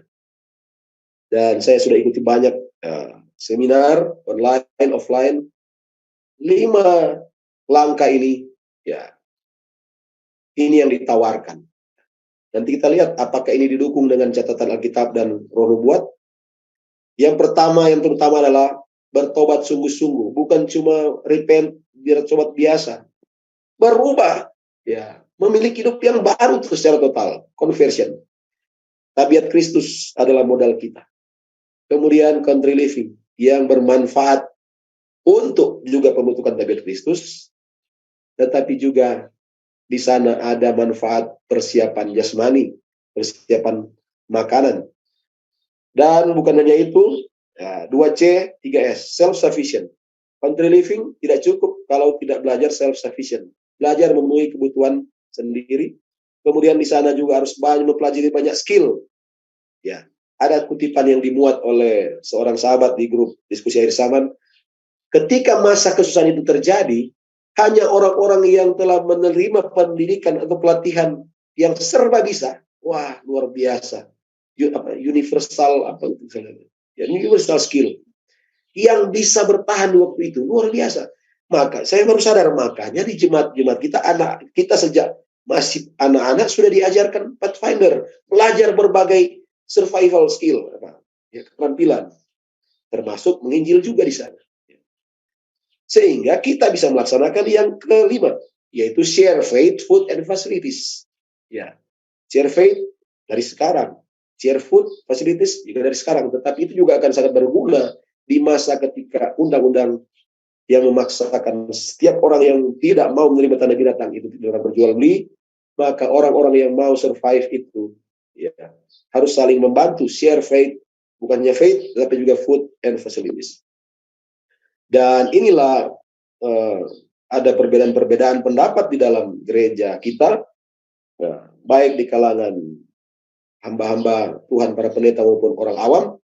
Banyak yang berkata masing-masing dengan kekuatan kutipan masing-masing. Ada yang berkata tidak perlu bersedia, dan ada yang katakan perlu bersedia. Tetapi saya mendapati bahwa kutipan ini terlalu jelas, ya. Adventist Home untuk membina keluarga bahagia 132 paragraf keempat. Berkali-kali Tuhan memerintahkan, ini perintah Tuhan loh, bukan perintah seseorang, bukan perintah penulis buku. Perintah Tuhan agar anggota jemaat bawa keluar keluarga mereka dari kota ke pedesaan, di sana menghasilkan kebutuhan sendiri, ya kebutuhan makanan tentu saja, karena di masa mendatang ada persoalan apa? Perjual beli. Masalah membeli dan menjual akan jadi persoalan yang sangat genting. Inilah nubuat itu, ya, bahwa di masa tidak bisa berjual beli harus ada persiapan. Petunjuk yang diberikan berulang kali harus diperhatikan sekarang. Keluarlah dari kota ke desa, di mana rumah tidak bertumpuk-tumpuk terlalu rapat, dan di mana kamu bebas dari gangguan musuh. Saudara-saudara, saya mau katakan, ada banyak perbedaan di dalam pemahaman nubuatan, termasuk di dalam memahami apakah 144.000 itu angka literal atau simbol. Dan saya dapati banyak perbedaan. Saya tanya ke pendeta yang sana, dia bilang simbol, yang sana bilang literal. Anggota yang sana bilang, oh itu literal, yang sana katakan itu simbol. Saya dapati saya dan saudara tidak akan binasa cuma karena salah memahami apakah itu literal, apakah simbol. Saya dan saudara tidak akan tidak akan binasa cuma karena salah memahami apakah itu literal atau simbol mengenai angka 144.000. Tetapi kalau masalah persiapan ini harus bersedia atau tidak, salah dimengerti oleh saya dan saudara, itu berdampak kepada persiapan kita. Dan saudara kenal figur-figur yang ada di foto ini. Ini ketua ini bendahara Uni Konferensi Indonesia Timur, ya kebetulan tetangga saya dulu, dan di Umplat juga dulu pernah sama-sama, Bapak Jeffrey Ismail, MM. Dan di sebelah ini adalah tokoh panutan di dalam gereja kita kalau berbicara mengenai nubuatan. Beliau adalah pendeta Mark Finley, yang juga menulis buku yang sangat terkenal itu. Banyak orang bertobat karena membaca buku ini. Saya sarankan saudara-saudara yang belum baca buku ini, bacalah buku ini. Karena buku ini telah mengubahkan banyak orang dan menyelamatkan banyak jiwa. Ya, harian yang hampir lupakan, hari Sabat. Ada satu pertanyaan disampaikan kepada beliau, karena begitu banyak perbedaan pendapat ditanyakan. Apakah untuk menghadapi undang-undang hari Minggu perlu persiapan secara jasmani juga, ataukah cukup persiapan rohani? Ini juga sudah saya sering bawakan ke jemaat-jemaat, tapi saya sangat merasa perlu membawakan ini juga, supaya saudara-saudara yang baru bergabung harus tahu. Haruskah kita bersedia untuk krisis yang datang, yang akan tiba, yaitu ketika seseorang dilarang, tidak seorang pun boleh berjual beli kecuali terima tanda binatang? Apakah perlu persiapan jasmani atau cukup persiapan jasmani? Lalu pendeta Marfini dengan bijaksana menjawab, kita perlu tahu ada urutan di sini. Ada urutannya. Alkitab mengajarkan ada masa kesukaran kecil sebelum kesukaran besar. Kapan itu masa kesukaran kecil? yaitu ketika gereja-gereja dan negara bersatu, church and states bersatu, dan menerbitkan Sunday Law, undang-undang hari Minggu, lalu mulai dipaksakan dengan larangan berjual beli kecuali terima tanda binatang. Di masa itu kita harus, apa katanya? Ya, hidup dari tanaman di kebun.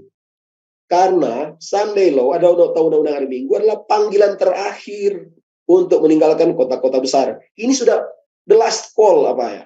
Panggilan terakhir. Ya, emergency flight, harus cepat keluar. Kemana? Di mana? Ya, tentu saja harus ada persiapan, harus disediakan. Ya. Keluar, mau kemana? Ya. Mau hidup di mana? Hidup dari apa? Karena harus sediakan. Kemudian kita, ya itulah, keluar dari kota-kota, mulai pergi ke tempat-tempat yang terpencil. Di tempat itulah kita menyiapkan diri bagi kedatangan Kristus. Di saat itulah setiap orang harus membuat keputusan terakhir di masa pemaksaan undang-undang hari Minggu atau tanda binatang sampai penutupan pintu kasihan, dan selama masa itu kita perlu persiapan jasmani. Jadi sudah lihat di sini.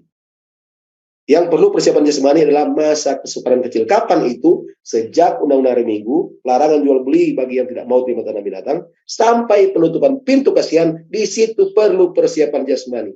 Ya, makanan kita siapkan sendiri. Di mana? Di kebun. Di mana? Di tempat-tempat di luar kota, bahkan di tempat wilayah terpencil dari sebelah itu. Banyak sekali kutipannya, ayat dan kutipannya, sehingga kita tidak bisa bahas. Maka saya ambil kesimpulan dari panutan saya ini.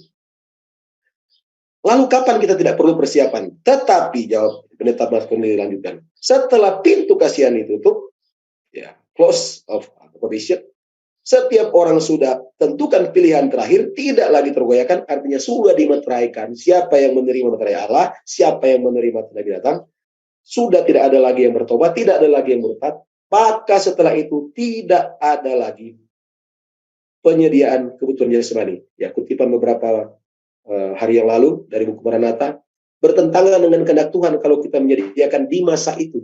Karena di masa itu kita akan dikejar, akan dianiaya, maka kita harus lari lebih jauh lagi, ya. Tetapi saya puji Tuhan, saya baca malaikat yang akan menuntun kemana harus pergi.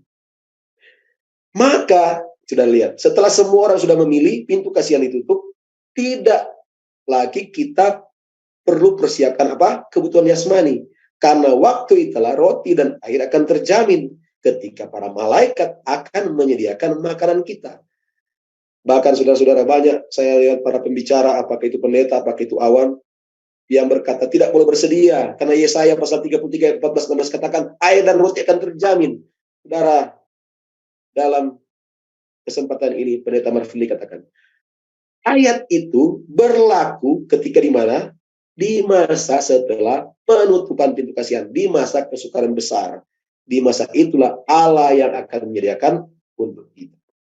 Kiranya itu menjadi sangat jelas, jadi jelas.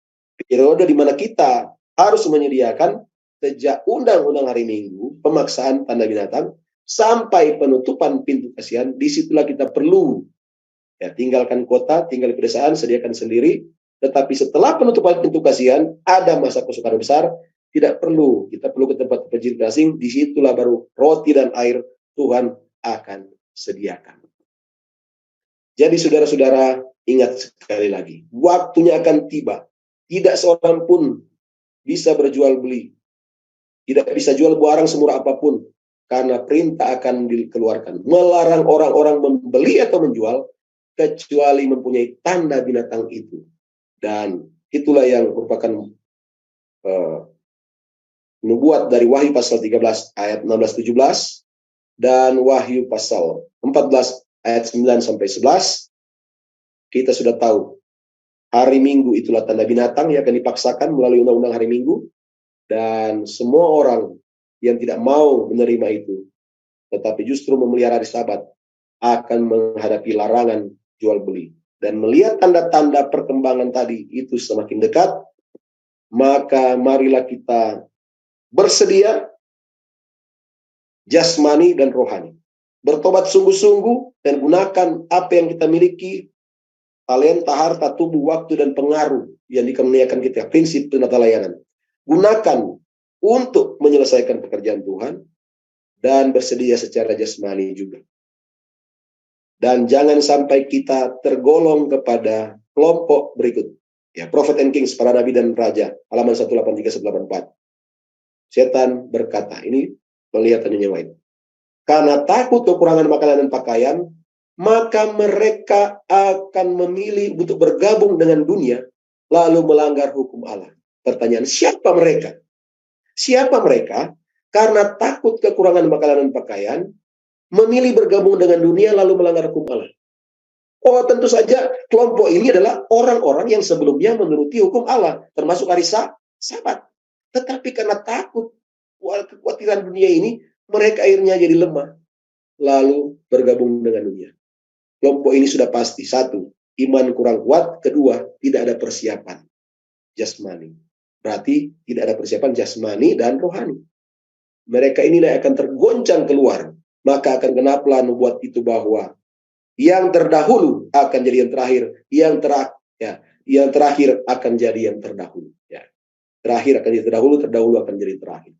Semoga saya dan saudara tidak akan tergoncang keluar, tetapi dapati sebagai umat-umat yang bersedia. Jangan pernah ada yang merasa kuat, karena Tuhan Yesus berkata kepada murid-murid, ketika mereka di taman, semua merasa kuat. Petrus berkata, Guru, mereka mungkin bisa jatuh, mereka akan tergoncang, tetapi saya akan kuat. Saya tidak akan tergoncang. Tuhan Yesus berkata, berjaga-jagalah dan berdoalah, supaya kamu jangan jatuh ke dalam pencobaan. Roh memang penurut, tapi daging lemah. Ya, demikianlah pemaparan pada pagi ini, ya, menjelang siang hari, dan waktu yang cukup panjang, tetapi kita juga mulai dalam waktu yang sudah agak molor sedikit. Kira-kira ada 30 menit ke depan yang boleh bertanya, nanti akan disampaikan kepada moderator. Sampai di sini pemaparan kami. Ya. Bila ada yang kurang atau yang lebih, atau ada yang tidak berkenan, mohon maaf. Tetapi inilah apa yang boleh kami ungkapkan dari fakta-fakta, dari perkembangan zaman, peristiwa-peristiwa yang sedang terjadi, maupun dari catatan-catatan Alkitab dan Roh Nubuat. Tuhan Yesus memberkati kita semua. Amin. Kita tunduk semua kita berdoa. Bapa di sorga, terima kasih untuk waktu yang indah. Di hari Minggu pagi ini kami boleh berbincang-bincang mengenai nubuat firman Tuhan dan catatan-catatan Roh Nubuat. Terima kasih karena Roh-Mu saja yang boleh menuntun. Dan biarlah kiranya kami semua setelah mengikuti pertemuan Zoom ini berkomitmen untuk memberi perhatian lebih banyak, berjaga-jaga melihat perkembangan peristiwa-peristiwa akhir zaman, dan mempersiapkan apa yang harus kami persiapkan sesuai dengan kebutuhan masa saat ini. Dan biarlah Roh yang sama yang akan menuntun persiapan kami untuk bersedia mempersiapkan keluarga kami dan pribadi kami, tetapi juga mempersiapkan orang-orang lain juga, agar semua bisa diselamatkan di dalam kerajaan. Menyertai kami bila kami berpisah, damai sejahtera-Mu senantiasa menjadi bagian kami semua. Kami boleh bertemu di lain waktu dengan penuh sukacita. Kami bermohon di dalam nama Tuhan Yesus Kristus. Amin.